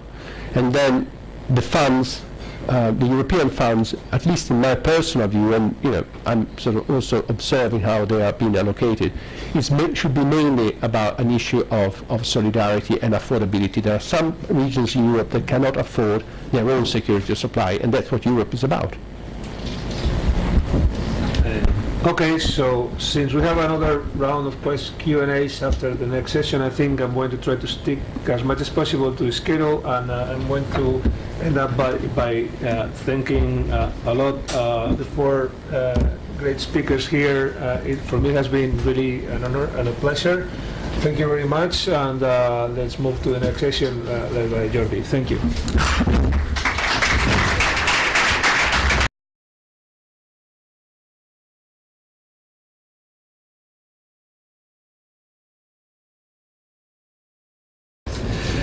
Bueno, sin más dilación, y para que el programa se vea al menos afectado en su schedule, en su programación, empezaremos la mesa 2. Evidentemente es obligado punto el de agradecer al Club de la Energía y a los patrocinadores la oportunidad de estar aquí, y evidentemente a los que asisten el interés que demuestran, porque evidentemente estamos ante la mesa 2 en la que se trata de ver un poco más allá de lo que se ha presentado, el ver hacia adelante, hacia dónde vamos en este diseño de mercado eléctrico. Evidentemente se nos ha presentado y hemos visto y hemos disfrutado, y quizá tengo que declarar que en primera persona es un honor, uno no cae en la melancolía cuando ve estos 20 años de trabajo positivo. Corría el año 98-99 cuando la Asociación de Reguladores empezó pues con sus primeros pasos y con sus primeros grupos de trabajo a tocar cosas sobre las que se ha montado, sobre las que se basan el actual modelo, y que no hubiera podido presentarse hoy estos éxitos, este mercado realmente que, aunque con 50 precios, pues son único en el sentido de Europa, de europeo, y por tanto desde aquellos pioneros estamos hoy en este punto. Evidentemente tenemos muchos desafíos y se han dicho ya, pero quizá podríamos resaltar. Algunos quedarán como preguntas en las ponencias que se van a presentar, y otros pues quedarán para los trabajos. Por ejemplo, la participación del consumo, está claro, y cuando todos hemos presentado el modelo europeo en el resto del mundo, desde aquel principio de elegibilidad que habíamos dado en la primera directiva a esta participación del consumo, más allá de la elegibilidad, vemos que al consumidor o a la demanda se le da un consumo, se le debe dar un consumo relevante, que aún no se le ha dado. Yo no veo que se ha hablado hoy en ningún momento de cogeneración, por ejemplo, y es un elemento absolutamente esencial para el consumo eficiente. No se ha hablado de qué aportes puede dar la gran industria, desde políticas industriales europeas inexistentes hasta, es decir, el consumo, su papel, ¿no? En España tenemos un problema que sabemos que también no es único, y es que estamos hablando en esta par de horas que estamos presentando cosas solamente de la tercera parte de lo que reciben en la factura el consumidor. Otras 2/3 partes son otras cosas.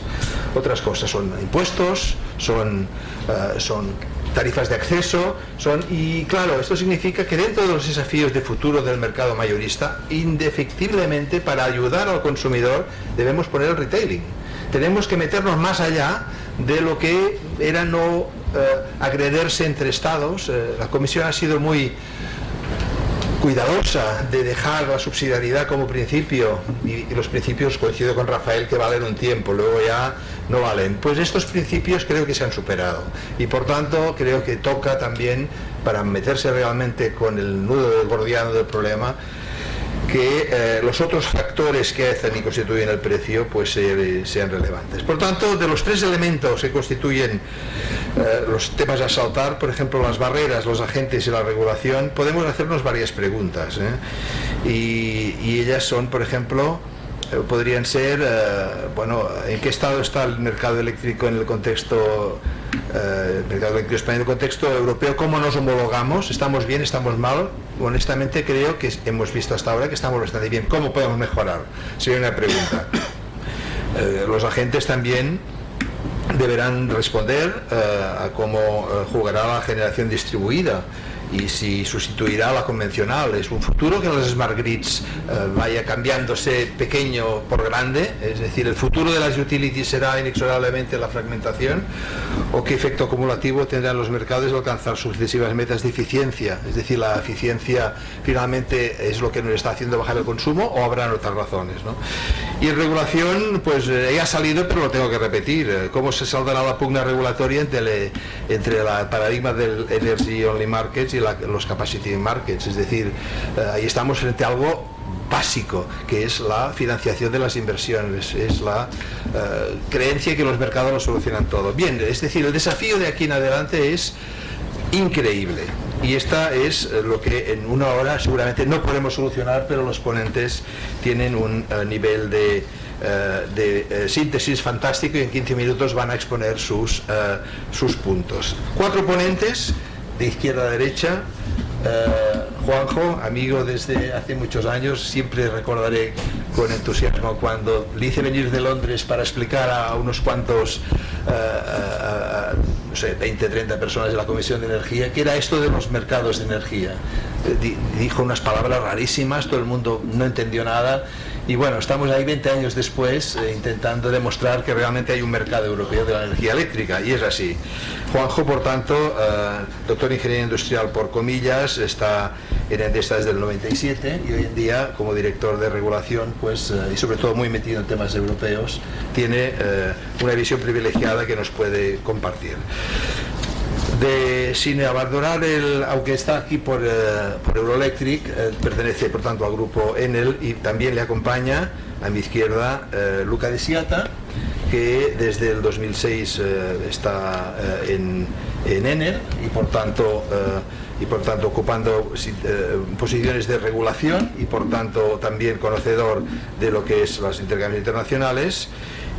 Como curiosidad, no puedo hablar de amistad porque nos hemos conocido hoy, pero sí que me hace saber que ha escrito un libro sobre Shares and Corporate Strategy con Anatoly Karpov. Estrategia de empresa. Lo cual es muy interesante porque no deja el mercado de ser un juego, digamos, un juego de ajedrez. Un juego de ajedrez en el que la estrategia y la táctica pues siempre juegan papeles importantes. Y a mi derecha, el amigo Eduardo Montes, presidente, ingeniero industrial por Politécnica de Madrid. En esto somos compañeros, aunque yo de Cataluña, de Barcelona, pero en cualquier caso compartimos conocimientos técnicos. Sí que desde 1910 ocupa la presidencia de UNESA y ha pasado por muchos cargos importantes, sobre todo en el grupo industrial Siemens y incluso en la competencia Alstom también una temporada. En cualquier caso, lo que quiero destacar de su currículum amplio, enorme, es la condecoración alemana de la Cruz de Caballero, lo cual es muy significativo para un español, digamos, lo cual demuestra y da honor a su visión industrial. Finalmente, no por esto menos importante, porque justamente por estar en este momento en la Agencia Internacional de la Energía, Manuel Barito, que también compartimos el hecho de haber sido reguladores en una época determinada. Recordábamos a su ex jefe Jean Sirotin, gran amigo por cierto, y en este sentido el papel de la Agencia Internacional también es muy importante, y por tanto él como analista de gas y de mercados de potencia pues tiene y puede darnos con total propiedad. Sin más, este es doctor en económicas por la Universidad de París, entiendo. Sin más, entonces ya doy la palabra a Juanjo Arda, que hace su presentación. Muchas gracias, Jordi. Muchas gracias al club por la invitación. Yo voy a hablar de pie porque siempre me siento más cómodo estando de pie que sentado para estas cosas. Voy a hablar sobre la visión de la industria sobre el diseño de mercado. Hablaré fundamentalmente en español. I am going to answer some of the things that have been said by Roberto and Con and Jochen in the previous session, so I will switch to English in some occasions to make some messages clear. Desde luego, todos sabemos que el programa de la industria energética en los próximos años está marcado por la descarbonización. Es el objetivo fundamental. La industria energética ya ha empezado a hacer eso y está reconocida ampliamente como el sector económico que más ha hecho por la descarbonización en todo el mundo. Lo hace con las inversiones, con los cambios de combustible y con todas las actividades. Y lo hace tratando de conseguir que se electrifique la demanda, porque electrificar la demanda es la forma de conseguir una demanda más sostenible y una demanda que emita menos CO2. Ya más del 50% del parque de generación de Europa es bajo en carbono. Si comparamos la capacidad de generación que entra y la capacidad de generación que sale en el sistema europeo, pues se van construyendo centrales fundamentalmente de energías renovables y van saliendo centrales fundamentalmente de energías térmicas, de derivados del petróleo, de carbón e incluso centrales de gas, a pesar de que son las más recientes. La descarbonización requiere grandes inversiones porque todavía tenemos que acabar de transformar nuestro sistema eléctrico, nuestro parque de generación y nuestras redes. hay que invertir mucho dinero. Hay estimaciones de la Agencia Internacional de la Energía, por ejemplo, donde hablan de cifras mareantes de inversiones que tenemos que hacer en los próximos años. Y hay una primera verdad. Hoy se ha dicho varias veces, the jury is still out on whether capacity markets will be needed in the future or not, si el mercado será capaz de dar las señales para las inversiones. En un tema en el cual hay muchas diferencias de opiniones y de intereses en las empresas y en los participantes del mercado, pues hay una cosa en la que todos estamos de acuerdo. El mercado no da señales de inversión. The market is not giving investment signals. We need long-term signals to drive our investment decisions, our plant closure decisions, and those investment signals are not there. Esas señales de inversión no se dan porque hay muchas cosas que afectan al funcionamiento del mercado, muchas cosas que distorsionan el mercado. Hay una distorsión importante, que es, desde hace años hay una política de promoción de las energías renovables. Esa política, que es plenamente consistente con el objetivo de descarbonización y que ha llevado a incentivar económicamente a las renovables, ha cambiado el mix de generación, ha desplazado la curva de oferta, y eso no es ni malo ni bueno, es un resultado obvio de la política de descarbonización, y es un resultado obvio que tiene una influencia en los precios, que hace que los precios no son los que serían en ausencia de esa política, y el mix de generación, desde luego, no es el que sería en ausencia de esa política. Pero lógicamente esa modificación de los precios afecta a todos los demás y afecta a las señales del mercado. Hay intervenciones de los gobiernos. Los gobiernos consideran que tienen derecho a decidir un cierto nivel de seguridad de suministro en nombre de sus clientes. Consideran que los clientes, que los ciudadanos, que los votantes no están dispuestos a aceptar el nivel de seguridad de suministro que saldría automáticamente de un mercado. Les gusta tener más seguridad, les gusta tener más tranquilidad de que la luz no se va a apagar. Y eso, pues lógicamente, también supone una modificación del mercado. No les gustan los precios altos, ponen límites en los precios del mercado. Cuando los precios suben, aunque no hayan alcanzado esos límites, se ponen nerviosos, abren expedientes sancionadores, ponen multas a las empresas y empiezan a hacer acusaciones de que las cosas en el mercado no están funcionando. Eso también afecta al funcionamiento del mercado, lógicamente. Entonces, todos estamos de acuerdo, por una parte, en que ese mercado no está dando señales de inversión, y estamos de acuerdo en otra cosa, que los factores que distorsionan el mercado no se pueden arreglar, son factores estructurales. Politicians are never going to start writing scarcity prices. This is not going to happen. Los políticos no van a aceptar los precios de escasez. El esquema de ayudas a las renovables va a seguir aquí al menos hasta 2040-2045. Va a haber una gran cantidad, una gran parte de nuestro parque de generación que va a tener sus costes cubiertos por ingresos ajenos al mercado.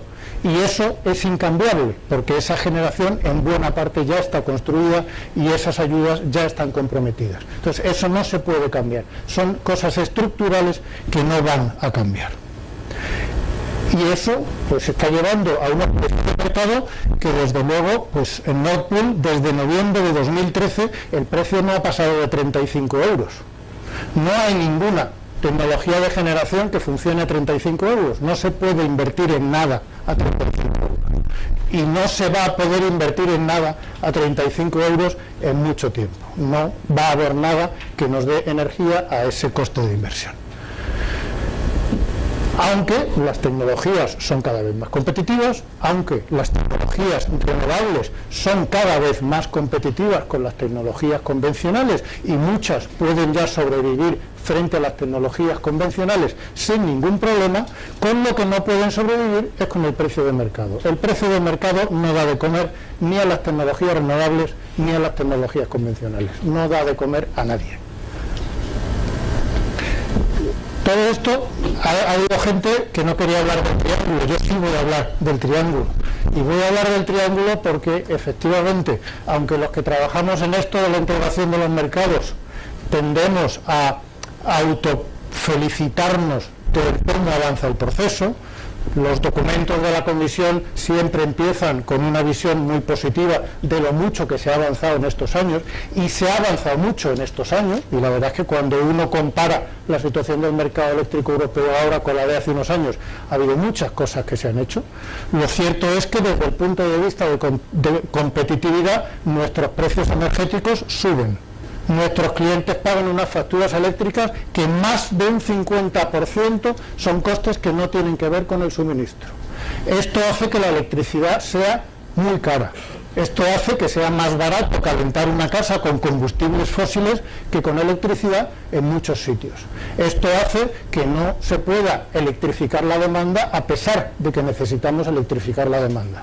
Esto hace que soluciones que no son más baratas, como buena parte de la generación distribuida, parezcan más baratas, porque al consumidor le resultan más baratas. ¿Por qué? Porque la solución que realmente es barata se la estamos encareciendo. La seguridad de suministro. Indudablemente en Europa tenemos un nivel de seguridad de suministro fuera de toda duda y que nos permite vivir con mucha comodidad. Cuando miramos los informes de ENTSO sobre sistema de ecuación, los valores son tranquilizadores. Esos informes lo que no tienen en cuenta es cuál es la situación económica de las centrales que están garantizando esa seguridad de suministro. Si empezamos a hacer cuentas y vemos cuántas centrales pueden sobrevivir en esas condiciones, entonces los indicadores de seguridad de suministro para los próximos años ya no son tan optimistas y ya no son tan de color de rosa. Y la sostenibilidad.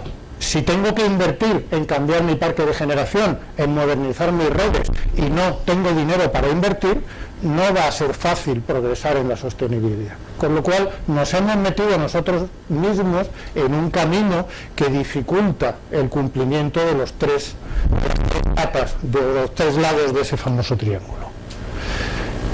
La solución de esto no es fácil, y el diseño de mercado es solo un pequeño elemento de esa solución.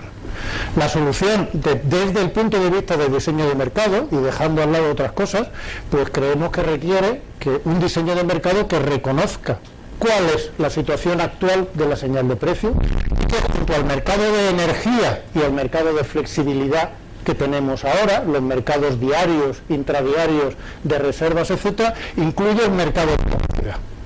A capacity market is not a subsidy. A capacity market is a market to put a value on firm capacity. Firm capacity is not flexibility. We have markets for flexibility, markets that can be improved, but we need a market for firmness to drive investment. Un mercado que dé señales de precio a plazo que permitan invertir o que permitan tomar una decisión informada de cuánto vale la capacidad en cada momento. Cuando haya mucha capacidad, el valor de la capacidad será cero, como pasa en todos los mercados. Cuando haya poca capacidad, el valor de la capacidad será el potencial. Ya hemos visto ejemplos de cómo funcionan estos mercados, por ejemplo en el Reino Unido, donde ya llevan varias subastas. Un mercado de capacidad supone cambiar en cierto modo nuestra visión actual de competencia en el mercado por competencia por entrar en el mercado. Algo que es plenamente consistente con los objetivos de una industria que lo que tiene que hacer es invertir en muy largo plazo. ¿Algún comentario más, por ejemplo, en relación con las renovables? Que han de ser, lógicamente, la gran mayoría, por no decir la totalidad de las inversiones en generación que se hagan en los próximos años, si queremos cumplir con los objetivos de descarbonización. La teoría nos dice que el driver de las inversiones en renovables también tiene que ser el precio de mercado, el precio del CO2, y eso es lo que nos dice la Comisión Europea, lo que nos dicen las directrices de ayudas de Estado, etcétera, etcétera. Y eso en teoría suena muy bien. Pero ese precio de mercado que no sirve para invertir en tecnología convencional, todavía es peor para invertir en renovables. Si miramos lo que pasa con las renovables, esta gráfica, los puntos verdes son cuál es el valor de la generación eólica comparado con el precio del mercado. Y los puntos marrones o naranjas son cuál es el valor de la generación fotovoltaica comparado con el precio del mercado.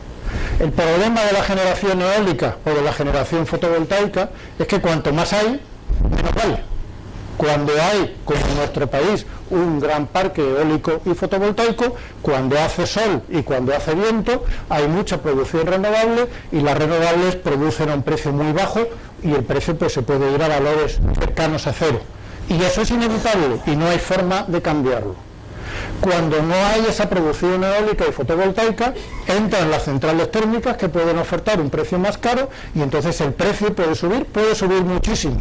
Pero claro, en ese momento los eólicos y los fotovoltaicos no pillan nada, porque no están produciendo y no se pueden beneficiar de esos precios.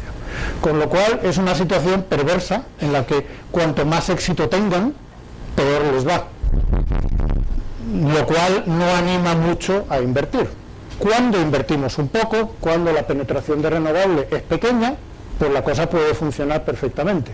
Pero vamos a un sistema que tiene que llegar en muchas horas a valores del 100% renovable.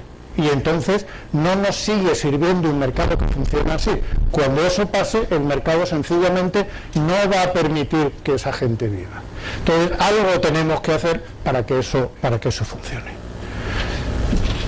Por último, porque creo que ya me paso del tiempo, el otro elemento fundamental, la señal de precio que reciben los clientes. La factura de la luz ha sido toda la vida una herramienta recaudatoria maravillosa porque nadie se podía escapar de eso. La gente se podía escapar de pagar la declaración de la renta o de pagar otros muchos impuestos, pero no se podían escapar de la factura de la luz porque si no, no tenían luz. Y eso ha hecho la factura de la luz una herramienta estupenda para financiar todo tipo de políticas. Ahora nuestros clientes en España, que tiene el dudoso honor de ser uno de los campeones de esto en Europa, pagan más de la mitad de su factura de la luz por cosas que no tienen que ver con el suministro de electricidad. El elemento que sube, estos son valores de toda Europa, no son valores de España. La línea morada esta del medio es el crecimiento de impuestos, tasas y costes de política energética que se recuperan a cuenta de la factura de la luz.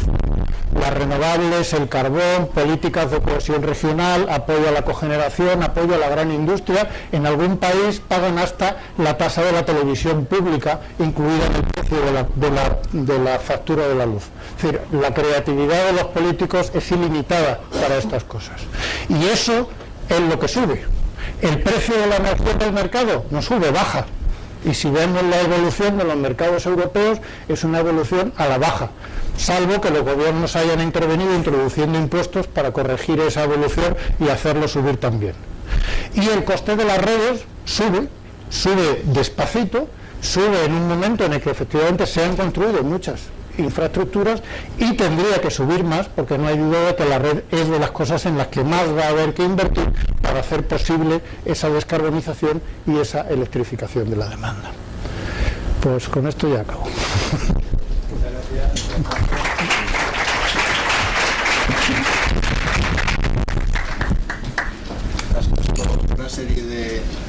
Has puesto una serie de retos que tienen que configurar elementos a subsanarse en estas propuestas de futuro y por tanto creo que has dado en el blanco en muchos aspectos. En cualquier caso, sigue la presentación de Luca. Por favor, the floor is yours. Okay, thank you very much for the invitation and above all for the opportunity to present you the results and the findings of the Ambrosetti study, which I have here, which is called Building European Energy Union, Proposals and Policy Recommendations to Power European Competitiveness. Just to give you a few elements, background elements for this study, that was published last year in September with the support of Enel and was presented to the Italian government, institutions and stakeholders in a traditional event which happens in northern Italy at the end of September. Well, this study contains no big news, no disruptive messages.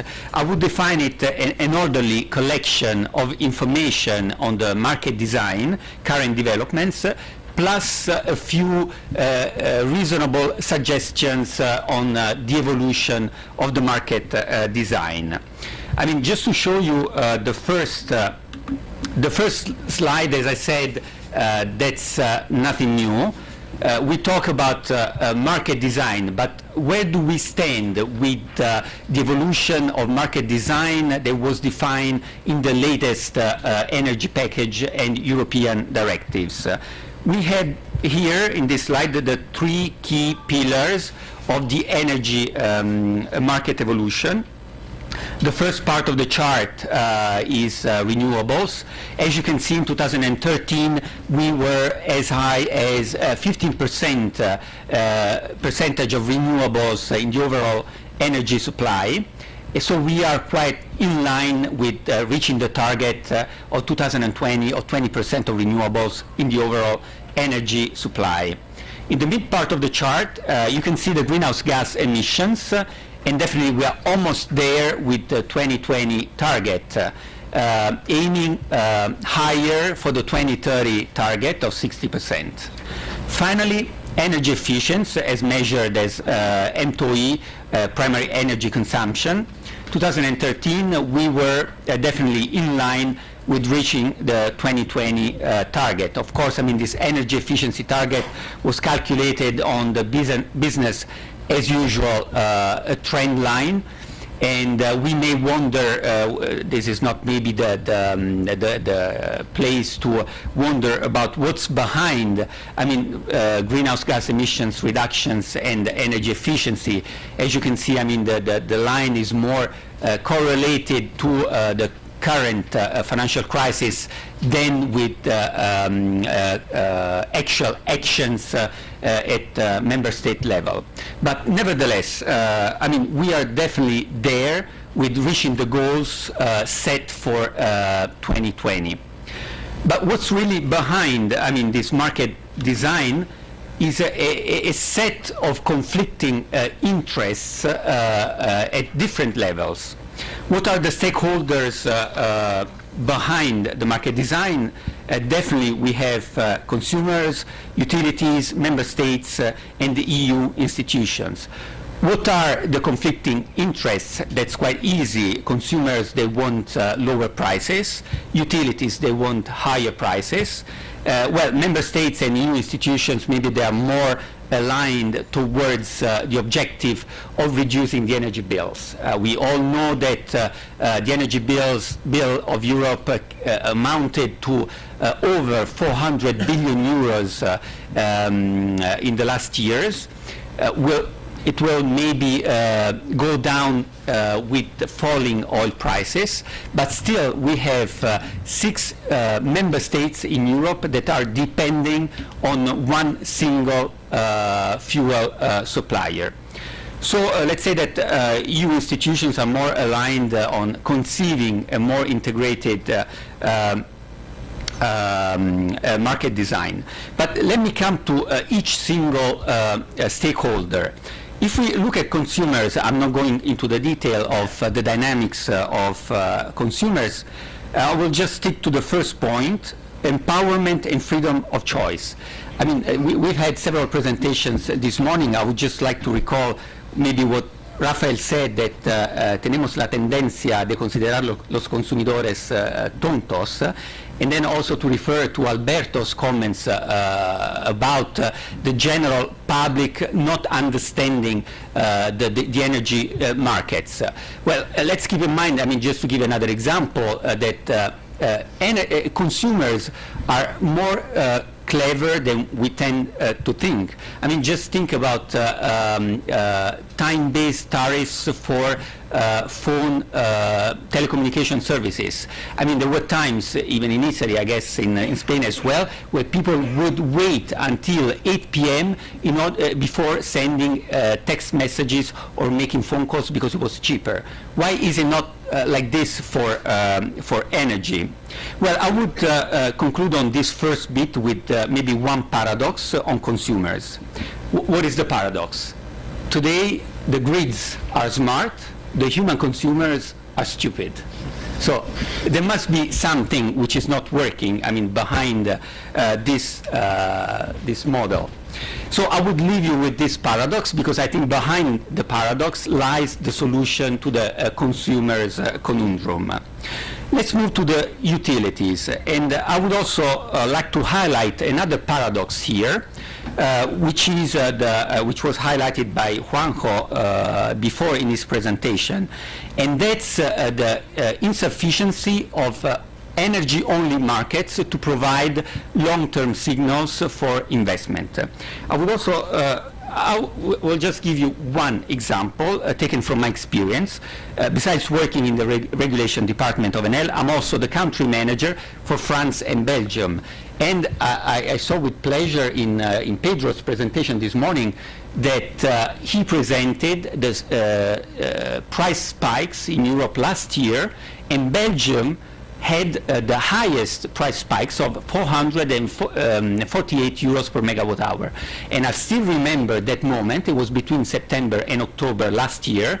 We were opening champagne bottles because it was really the best moment of the year for our, because keep in mind we have a single unit CCGT plant in Belgium, and those moments were really good for our plant. Well, the spike price, 448 euros, lasted for maybe 2-3 hours throughout the year. And in December, we had a trip in our plant for 10 hours, and we had to pay prices of over 400 euros for over 10 hours of imbalances. So as you can see, there's a contradiction in energy-only markets, because even the highest price spike in Europe ever last year was not enough to give any long-term signal even to a CCGT plant in Belgium. So we started discussions with the Energy Ministry and the local regulator in Belgium, and it's on the press now. The ministry acknowledged the problem, and she declared that while 2015 in Belgium was the year for nuclear, they solved the problem, as you may say, about long unavailability in the nuclear sector. 2016 will be the year for CCGT, because they realized that they have a problem with peak production. So definitely the conclusion, I'm aligned with Juanjo. Actually, we worked for the same company, so energy-only market cannot provide long-term signals for investment, and the proof is that the highest spike price in Europe last year was definitely not enough, not even to cover the only trip and imbalances we had in the month of December. Let's move to member states. Just one comment here, freedom of choice in the energy mix. That's true. Each country should be free to choose the best energy mix. Even here, I would like to highlight maybe just one small paradox that has more to do with maybe politically correct wording and expressions rather than maybe constraints on the freedom of each member state. Well, if you look, I mean, the paradox here is that if you look at this report, or if you look at the Euroelectric report, it's politically correct now not to mention coal and nuclear. I checked, I mean, in this report, there's not a single word on nuclear or coal. They are not mentioned at all in these reports. Maybe it would be, it would make more sense, at least in the energy conventions like this, that we also introduce the subject of coal and nuclear. And finally, energy security at institutional level. I will have a slide on this later, so I will leave it on the side. New entrants, ICT companies, new service providers, and aggregators. This is a very important issue, and Enel takes a lot of care on this issue, but I will present it at the end of my presentation with just one initiative that we are working on with Enel. Next slide, we mentioned at European level the security of supply. This is just to present the evolution of spare capacity between winter last year and winter 2020. This is taken from ENTSO-E, and it's calculated on the seasonal peak price, peak load. So it should not be taken as a measure of insecurity of supply at European level, because peak loads in winter, they tend to happen in different moments in different countries. But still, this chart still shows an important thing, that there are countries which experience a shortage in spare capacity. So coming back to what Alberto said, the integration is the single most important strategic issue of European energy integration, because that's an efficient and cost-effective solution to this problem. When we were saying who's paying for the cost of insecurity of supply, well, the answer could be nobody, because with a good integration level, this problem is not a problem. Second, I mean, we've talked a lot about renewables development, which you can see here. Maybe it's not that clear. It's building on what Juanjo just presented. Inefficient allocation of money and investment throughout Europe on renewables. This is because each country was given specific targets, so they tried their best in order to reach the target. The result was a misallocation, a suboptimal allocation of resources and money in order to finance investments. So you can see in the left part of the chart that Germany is the biggest investor in solar, more than Spain and Italy, while in the right part of the chart, Germany is still the biggest investor, and together with Spain and Italy in wind, while most of the wind resources in Europe are in different countries, notably the UK and Ireland. So what is Enel proposal to this solution, which is also highlighted in our report, is that maybe regional tenders could be an optimal solution for the optimal allocation of money and investments for renewables. So this is the conclusion that we give in our report. Finally, this is just a wrap-up maybe for what was said today. I will not focus on this triangle. We've spoken about triangles today, so this is my triangle for today. I would maybe only focus on the right leg of the triangle. Adopting smart regulation for smart investments, I would say for stupid consumers, as we said before. Regulation for power system digitalization, enhanced access to finance for energy efficiency projects, EU as the world pioneer in innovative energy technologies. And this is just the occasion for me to mention one of the projects carried out by Enel in the field of innovation, because you may tend to think that incumbents they don't like innovation, because we work with an energy park which will stay there for the next 20, 30 years. So you may think that incumbents may tend to be against innovation. Well, that's not the case for Enel. Enel has started a European level project which is called the INSENSE, together with FIWARE, acceleration program of the European Energy Union.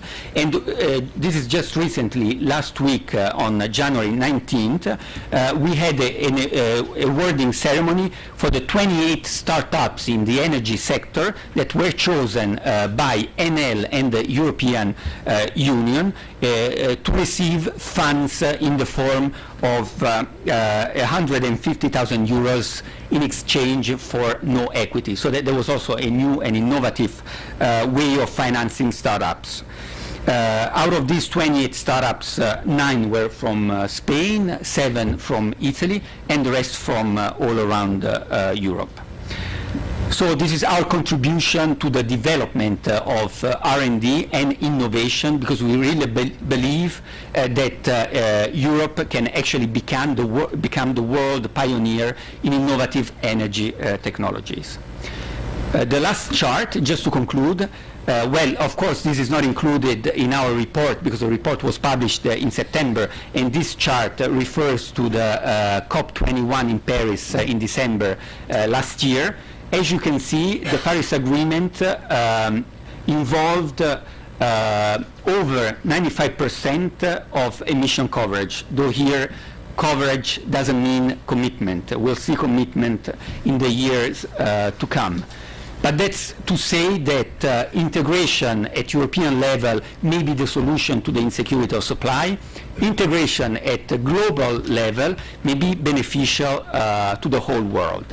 So with this message, I will leave you. And for any questions that you may have for our report together with Ambrosetti, just feel free to drop us an email, and we'll be happy to share further conclusions and results. Thank you very much.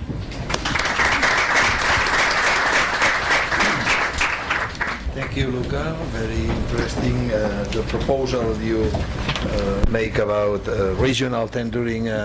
So on. I understand that the only solution for the future is concrete proposals in every field, because what you need is experience, but also innovation. Una vez mayor, ir sustituyendo otro tipo de combustible. Muchas gracias, Eduardo. Queda claro que el mensaje desde las utilities del conjunto de los responsables y los agentes es de que atención a cómo se regula el futuro económico, porque claramente hay un reto de inversión y por tanto creo que es una constante que hasta ahora no podemos obviar. La visión de la Agencia Internacional es siempre indispensable, por tanto lo que nos pueda contar Manuel Barito será muy apreciado. Por favor, the floor is yours. Okay.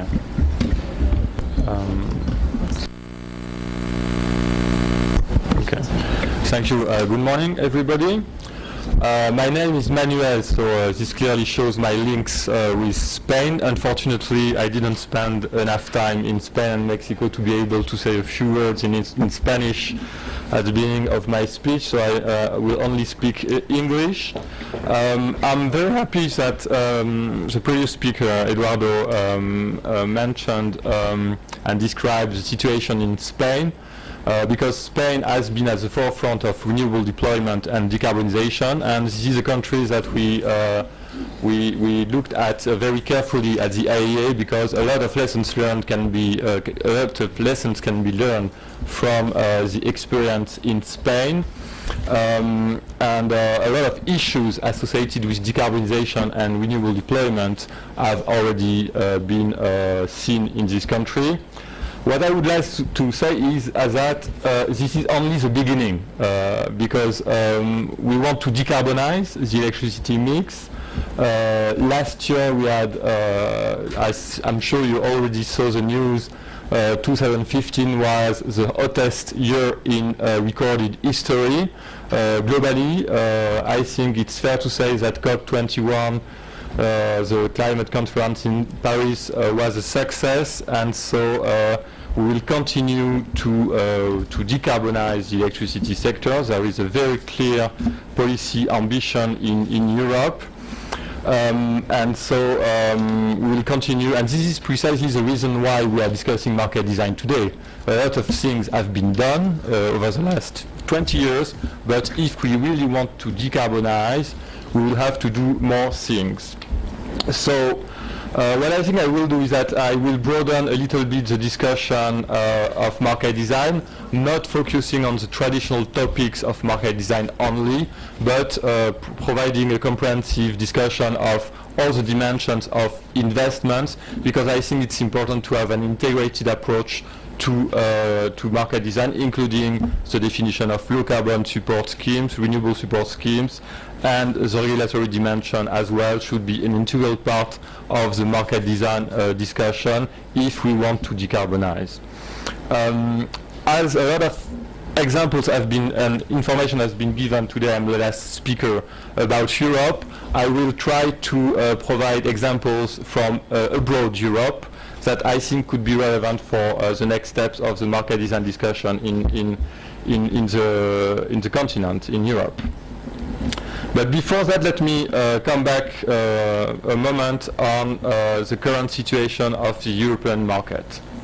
So a new trend is that we have a decoupling of electricity demand from economic growth, and in fact electricity demand is declining not only in Spain but in all European OECD countries. Electricity demand declined by 2% between 2010 and 2013 in OECD Europe, and we think that electricity demand might well have peaked already. So this will considerably change the way we look at investment in the future, because of course investment in an environment where demand is declining is much more risky than investments where demand is increasing. We also see a slowdown in renewable investments over the past few years in Europe. So of course Europe wants to be the leader in terms of decarbonization and renewables, but several countries, including Spain, have almost totally stopped new investment in renewable capacity. And if we want to decarbonize, this will have to change. Wholesale prices, that has been said already. I don't know if we already found the bottom of wholesale prices. We know that gas prices continue to fall, and this will also have consequences on electricity prices. There are lots of success, of course, and the market coupling was mentioned as a key success, and I think this is true, and we should repeat this. Europe has made a wonderful work to create a European framework. The situation is much more difficult, fragmented in North America. We will never repeat this often enough. And the last point is that we have the rise of national capacity mechanisms in different countries, which reflects the fact that the European market integration process has mainly focused on markets, but so far has left the dimension of security of supply unaddressed, and the consequence of this lack in the regulatory framework at the European level is that member countries have developed their own solutions, and this will have to be addressed as well. The Commission is working on it. So given the current environment with very low wholesale electricity prices, a lot of excess capacity, and the cost associated with past renewables, you might wonder why we would continue to invest. In fact, if we really want to be able to decarbonize the electricity mix, we will have to continue to invest. So this simplified merit order shows the capacity additions that the World Energy Outlook calculated and projects for the period to 2040. And we see that we have to add more than 730 gigawatts of new renewable capacity over the period. The scenario is also ambitious in terms of nuclear, and in order to keep the existing nuclear capacity that we have in Europe, which is aging but which represents the bulk of low carbon generation still, we'll have to build 66 gigawatts of new nuclear in OECD Europe before 2040. We'll have to reduce coal capacity and also to continue investments in new gas capacity additions, not to mention the efforts that have to be made in terms of energy efficiency and in order to lower electricity demand growth. So we see that we will have to continue to invest if we want to decarbonize. I'm glad that Eduardo presented the figures for Spain. I made a quick calculation. I think the emissions in terms of in gram of CO2 per kilowatt hour in Spain are around 250 grams per 250. If we want to decarbonize, we have to be to 15 by 2050. So this shows that even in Spain, a lot of efforts will have to be made, despite the existence of excess capacity and prices that are already relatively high for retail prices.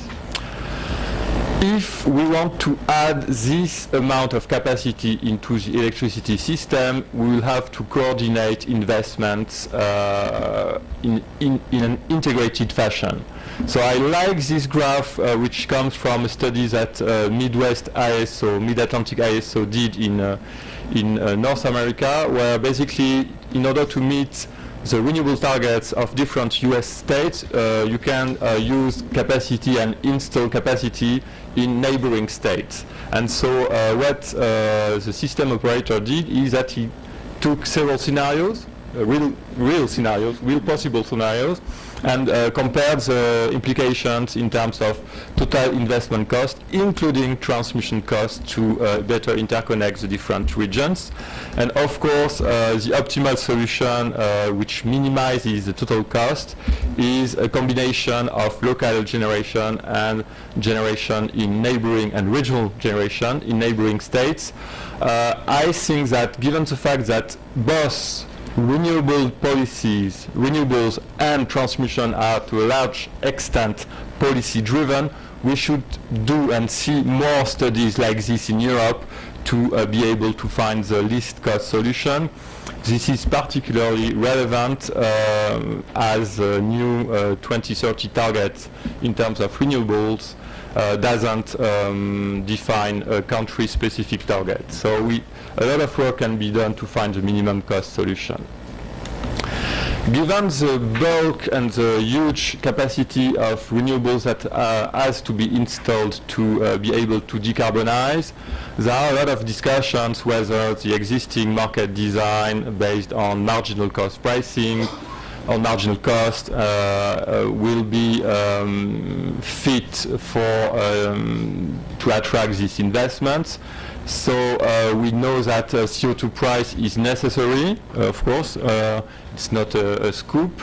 We also know that it's very difficult to have CO2 price at a level high enough to attract generation investments. What I want to say here is that the future of the market design discussion will largely depend on the technologies that will be available to decarbonize. And so the discussion that is taking place in Europe at the moment often reflects implicit assumptions that people have in terms of what will be the generation mix. The most difficult case in red here is where you have limited technological options available. If you cannot rely on nuclear, if you cannot rely on CCS and other dispatchable low-carbon generation technologies, then the bulk of investments will have to come from wind and solar power. At the moment, we know that we don't have the flexibility needed in order to be able to accommodate and integrate extremely high shares of renewables. And so depending on the evolution of demand response and depending on the evolution of storage costs, we might succeed in integrating very high shares of renewables, which is but we need to define and to increase this flexibility and moving from this limited technology case to variable renewable energy plus flexibility. This is what is shaping the debate very much, I think, in Germany. In other countries, of course, the solution could be to come back to a more diversified source of generation, where you put nuclear, CCS and other dispatchable technologies, and you come back finally to a situation which is comparable to what we have already in Europe, so not a big change. The ideal situation would be, of course, to have at the same time a diversified supply with different low-carbon technologies and a high flexibility, in which case we would be in a situation similar to the gas market in a sense, with some seasonal variability, but all the rest and the fluctuations of wind and solar power would be much easily manageable. So I think one thing is sure, that we'll have a lot of renewables, and we will hear more often situations of what California ISO calls over generation. This red line represents the net load, so the load minus, in that case, solar PV generation, which explains that around noon the net load is very low. And in the case of California, they made simulation by 2024 where in fact the net load is lower than the minimum inflexible generation capacity that they have to maintain online, which creates situations of over generation with very low or even negative prices during the day. And this has many consequences. The first one is that in order to address these issues, you need to increase the flexibility of the system, which will enable to increase the value of wind and solar power when you put them in the system. This, our situation of over-generation also shows that at some point you have too much investments, and you need to have a feedback loop flow, feedback information provided to investors to say then, now stop, we have enough solar PV in the system. If you add more solar PV, this will not bring any value to the system anymore, and therefore there is a need to integrate renewables into markets. In order to not only to address the imbalances, but also to inform the investment decisions and to make sure that we don't invest in capacity that is has no value for the system.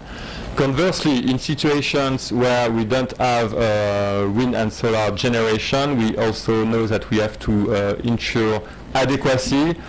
CCGTs and dispatchable power plants will run less and less often, which makes the more important the question of price formation during scarcity hours.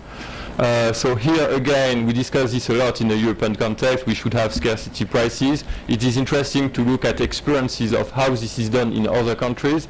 So in the case of Australia, for instance, which relies on an energy-only market, there is an ex-ante regulation of scarcity prices. This is not entirely left to the market. There is a price cap very high, 13,000 Australian dollars per megawatt hour, which is consistent with the reliability standard that is chosen by regulators. And there is also a clear definition of the market rules and to address the market power that generators might have during these hours. So the cap is very high in principle, but if you have these price spikes too often, then you know in advance that at some point an administered price cap, which is much lower, 300 Australian dollars in that case, will be introduced. So I think it's very important for the European discussion to realize that we need clear definitions of what the market rules when you want to rely on scarcity prices. We also think that in order to reach a reliability standards that politically set, capacity mechanisms can be useful to provide a safety net if governments want to reach a higher capacity reliability standard.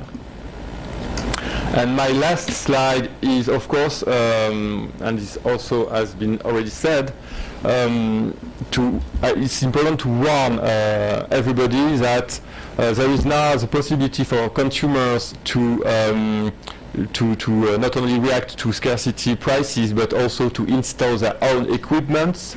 This is a topic that is very well known in Spain, and so there is a need to find and to send the long-term signals, the right long-term signals for generators, but there is also a need to send the right long-term signals to consumers, because consumers will increasingly have the possibility to make investment decisions in a lot of different resources behind the meter that will shape the future of electricity system. Finding the efficient solution means that we have to work not only on the wholesale prices but also on retail prices. So that's it. My key message is that a consistent market framework is needed, and this is not only about the design of day-ahead, intraday and balancing markets. This is also more broadly this should also more broadly include the way we define carbon and low carbon and renewable support policies and renewable support tools. This market framework should also include electricity security and the definition of rules regarding scarcity prices. This is very important. And regarding the possible next steps for integration of regional markets, a lot has been said already. I think it's important to keep the coordination between renewable investments and transmission investment in an integrated framework. The focus will be more and more on short-term markets, so a lot has been done on day-ahead market, but the problem now is really very much intraday and balancing or real-time markets. And electricity security has definitely to become a regional approach. Thank you. For your information, before I end, we will discuss further all these issues in a book that we will publish and we launch next month in February in Brussels, that is titled Repowering Electricity Markets. Thank you.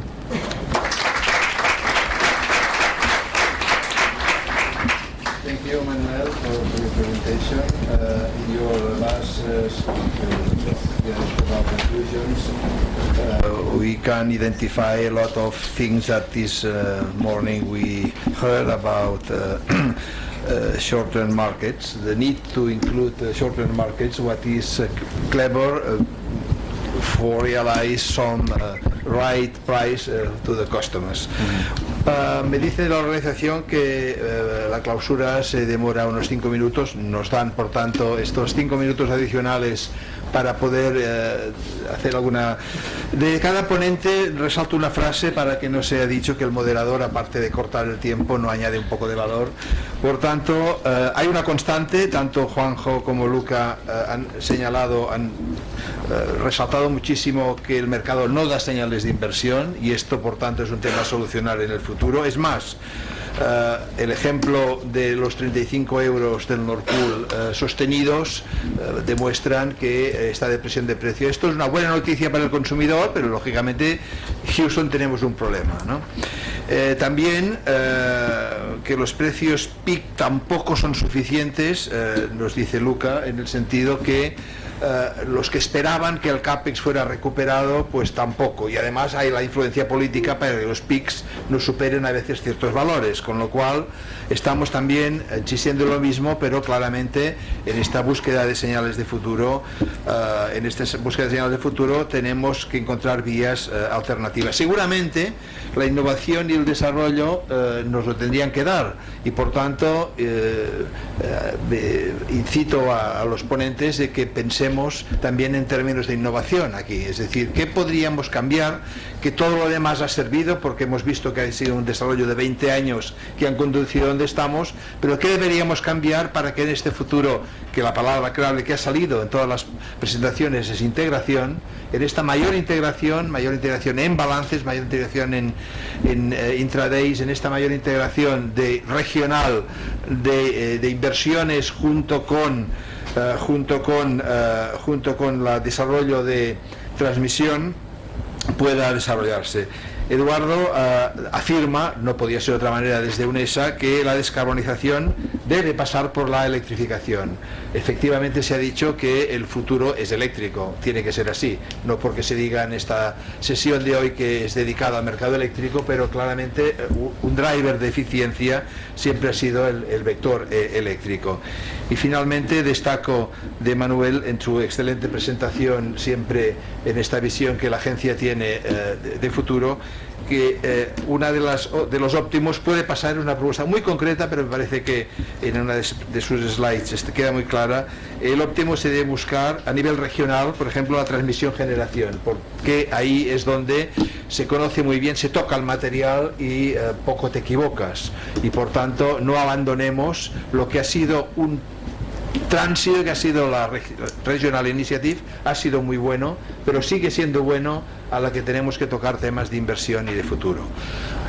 Queda abierto el foro por si hay preguntas que quieran dirigir a los ponentes. Por favor, ¿pueden levantar la mano e identificarse? Por favor. Hola, soy Óscar Arnedillo, de Enero Economic Consulting. Tenía una pregunta para Juanjo Alba, que además quería felicitarle porque creo que ha dicho verdades como puños, sobre todo las que ha dicho en inglés.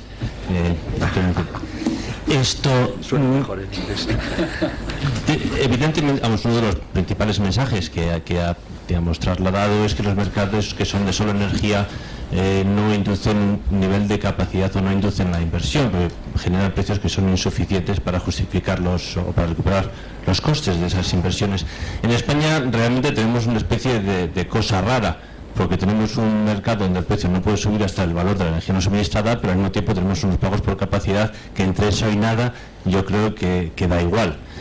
Por lo tanto, la pregunta tiene que ver con la subasta de renovables que se hizo hace pocos días, donde si ponemos juntos que, si creemos que los mercados de sola energía no inducen suficiente capacidad, ¿cómo se explica que haya una serie de agentes que se han comprometido a construir centrales eólicas por un nivel de capacidad de potencia bastante considerable sin cobrar ningún tipo de prima?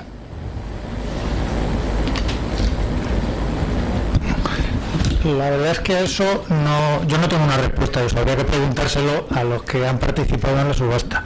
Yo las explicaciones que he oído, que no sé cómo de fiables o de verdaderas son, hablan de que no es representativo, efectivamente es una subasta pequeña en un sector que llevaba paralizado años y en el cual hay una serie de proyectos, hay un pipeline de proyectos que por determinadas razones tienen urgencias para salir, porque a lo mejor hay permisos que se van a perder, o hay avales que se van a perder, o hay determinados derechos que se puedan perder en relación con esos proyectos, y puede haber inversores que tengan interés en acelerar esos proyectos a cualquier precio.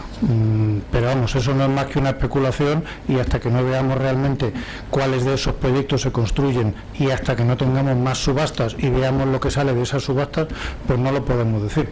Aquí tenemos un precio mayorista que está influido por una serie de impuestos que, no lo olvidemos, están reconocidos dentro de la retribución de la generación renovable, con lo cual hay un precio mayorista más alto que el que hay en otros sitios, en parte debido a esos impuestos, y eso facilita esas inversiones a gente a las cuales ya esos impuestos se les venían reconocidos, pero yo creo que no puedo responder a más. Lo que sí quería es aprovechar esta pregunta para responder un poco, y es una pena que Alberto se haya ido. Alberto ha dicho the jury is still no está ahí. The jury is still out regarding the need for capacity markets.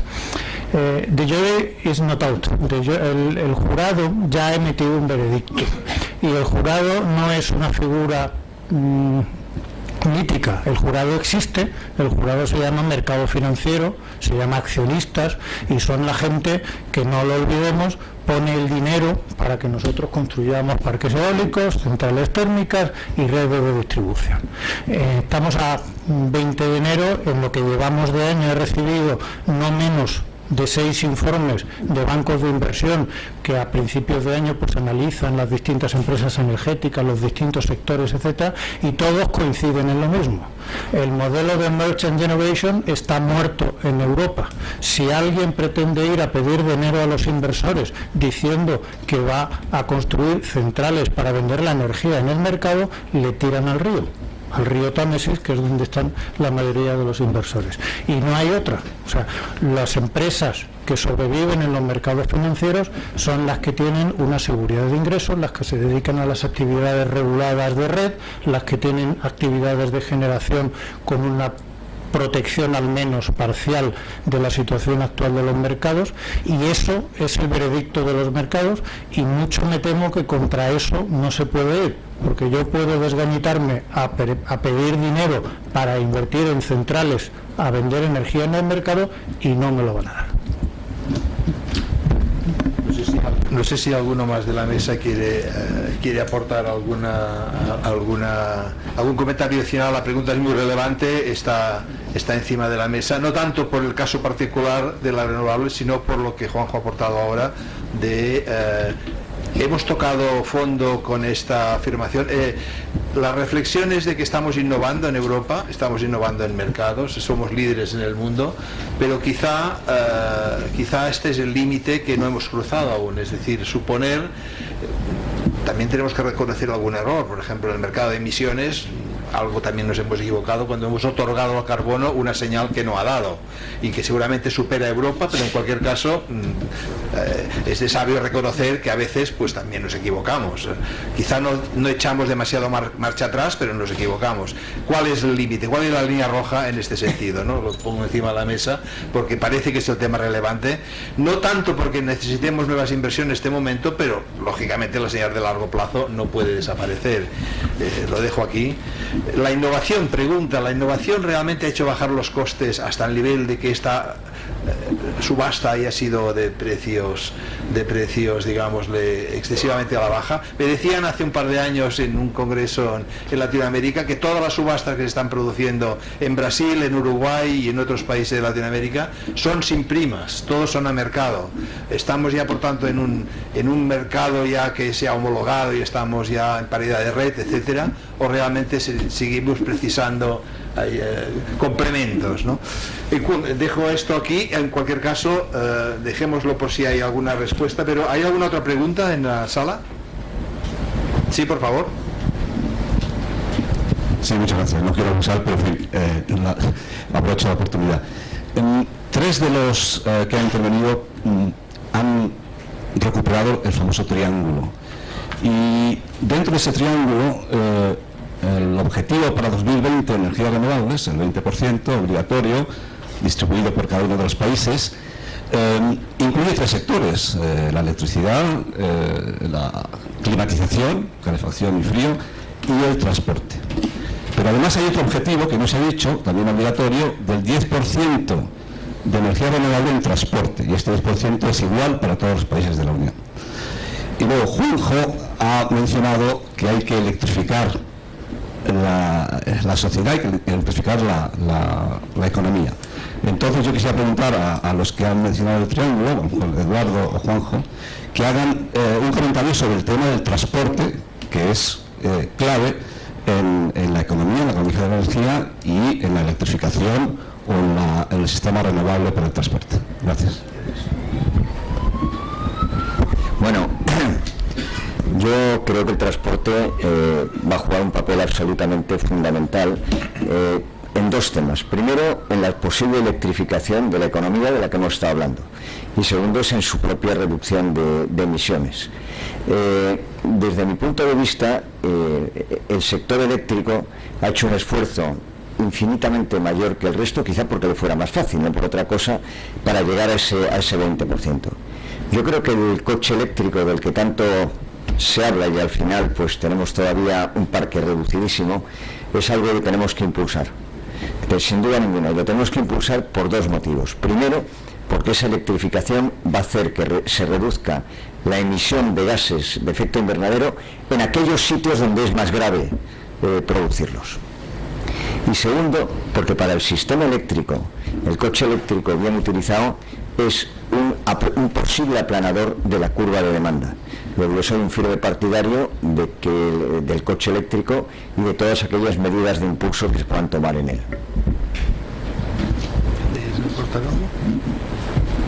¿Sí? ¿No? Respecto al anterior tema, no sé si los ponentes de la mesa tienen algo que decir respecto a la innovación, o al efecto de la innovación en el nuevo diseño del mercado. ¿Habrá alguna idea que poner encima de la mesa, por ejemplo, para que los consumidores tengan mayor poder o sean mayormente actores? Sí, por favor. Sí, bueno, yo simplemente aquí un comentario de la paradoja, que yo creo que fuiste tú el que citaste, ¿no? ¿Cómo es posible que tengamos una cantidad enorme de nueva tecnología en las redes, por ejemplo? Tenemos redes inteligentes y que pueden ser mucho más inteligentes porque tecnología ahora mismo sobra, ¿eh? Y sin embargo clientes, yo no me atrevo a decir lo que tú decías, pero que realmente no la utilizan. Yo creo que por un lado la innovación ha generado cosas importantes, porque ahora mismo la tecnología fotovoltaica ha reducido los costes de una manera espectacular por la innovación, por los nuevos silicios, etcétera, etcétera. No estoy seguro, ni muchísimo menos, de que la subasta famosa eólica, la innovación sea la que ha llevado a este resultado, pero lo que no hay la menor duda es que los costes se han reducido de una manera importante. Pero yo muy de acuerdo con Juanjo, yo creo que el esfuerzo ahora tiene que venir en dos sentidos. Primero, en fomentar esa innovación, y segundo, educar para que el consumidor sea capaz de utilizarla de una manera razonable y por el bien suyo y del sistema. Bien, no sé si el señor Bogajaun está por aquí, pero en cualquier caso hay alguna nueva pregunta que podría hacernos el tránsito, por favor. Buenas tardes y enhorabuena por las ponencias que han sido realmente interesantes. En medio de esta transición y esta evolución se ha mencionado cuál sería el factor de emisiones por kilovatio a largo plazo que tendría que tener nuestro país. Esa transición que se va estableciendo, donde la entrada de energía descarbonizada, sea por la parte de fósiles con captura, entrada mayor renovable, el papel del almacenamiento. Yo quisiera dejar en la mesa la pregunta de, ante la mención del mercado de capacidad, ¿cuándo tendría que empezar a funcionar necesariamente esta figura económica que regule este mercado para que nadie se arruine por el camino y se lleguen finalmente a los objetivos que marcan los retos a 2030? Ya tenía que haber empezado. O sea, el problema de todo esto es que vamos tarde. Los políticos probablemente reaccionarán cuando alguna gran empresa energética se declare en suspensión de pagos o cuando haya un problema masivo de seguridad de suministro en algún sitio. Pero no tenemos ya tiempo. Los objetivos de descarbonización son los que son, la situación del mercado es la que es, la situación de las empresas es la que es y no nos podemos permitir el lujo de discutir estos 5 años más. Yo tengo una pregunta muy concreta, pero no sé si digamos va en esta línea de dar papel al consumidor, y es el papel que jugará la generación distribuida y la cogeneración y el papel de las utilities. Realmente en este modelo al que vamos encaminándonos y que también vemos en otras áreas del mundo, sobre todo Estados Unidos, etcétera, se llegará a sustituir la generación convencional por este nuevo paradigma de small is beautiful, o realmente se han acabado ya las economías de escala. No sé, por ejemplo, vemos que los generadores eólicos van creciendo, cada vez son más grandes, significa que las economías de escala aún tienen un papel que jugar. La generación convencional ha alcanzado tallas. Por ejemplo, la nueva nuclear pues ya pasa de los 1000 de siempre y están en 1500, 1600. ¿Estamos ante un nuevo paradigma o no sé? Es un tema también de futuro, en el sentido de que hay que diseñar los mercados para esta nueva realidad. ¿Estaremos hablando de pequeños agentes, todo atomizado, o realmente pervivirán en el tiempo las grandes utilities? No sé si quién se atreve de aquí. Si me permites, la generación, o sea, está claro que el futuro es de la generación renovable. Y está claro que la generación centralizada es más eficiente que la generación distribuida. Una gran instalación fotovoltaica es más barata que muchas pequeñas instalaciones fotovoltaicas. Muchas pequeñas instalaciones fotovoltaicas en el tejado son más caras de mantener, no tienen la misma posición óptima para la insolación, porque tienen la sombra del edificio de al lado, porque no están hechas en un lugar óptimo, mientras que una instalación centralizada se puede optimizar, se puede mantener más barato. La tecnología fotovoltaica evolucionará y será cada vez más barato, y el panel fotovoltaico para mi tejado será cada vez más barato, pero la instalación fotovoltaica centralizada también será cada vez más barata y mantendrá la ventaja competitiva. En un sitio donde la red está hecha, porque la red es el gran coste hundido de todo esto, donde la red está hecha, las instalaciones centralizadas tienen una enorme ventaja. En un sitio donde la red no existe y hay que hacerla, pues hay que empezar a hacer cuentas y hay que ver lo que sale, y no está tan claro. Pero donde la red ya está hecha, que es lo que nos pasa en Europa, las instalaciones centralizadas tienen una ventaja que hoy en día no disfrutan exclusivamente porque tenemos una estructura de tarifas completamente descentralizada que les mete un 100% de sobrecostes sobre lo que deberían soportar, y ante ese 100% de sobrecostes cualquier alternativa es más barata. I would just like to add something about Enel in general, because we've gone through an enormous strategy shift. So from in about 2 years, so we used to be one of the biggest players in Europe, focused on centralized merchant energy production. Within 2 years, now the new paradigm is completely changed, and that's now around decarbonization, which means renewables, and innovation, as I mentioned mentioned before. We are proud to be one of the major players in the energy innovation in Europe. Coming back to your question, I mean, what is the new and the final energy model? Okay, we don't know the answer. That's the basic, we are ignorant about the answer. But we are investing in 8 lines of innovation, going from domotics, energy efficiency, renewables, and this is also, I mean, I have the list here of all the areas where we are investing in innovation. This is also a big shift in what we mean by innovation in the energy sector, because we used to be, I mean, our R&D department up to 2 years ago was a traditional R&D department focused on the improvement of the efficiency of a generator, rotor, and so forth. Today, the shift is completely towards the new model of energy. We don't know what the final model will be, but we are heavily investing in totally 8 new sectors of innovation. Bueno, excelente. Nos indican que ya se va a producir la clausura. Creo que la mesa ha ofrecido unas visiones muy excelentes respecto a este futuro que nos depara, que no será fácil. Por tanto, les sugiero que les demos un merecido aplauso a todos.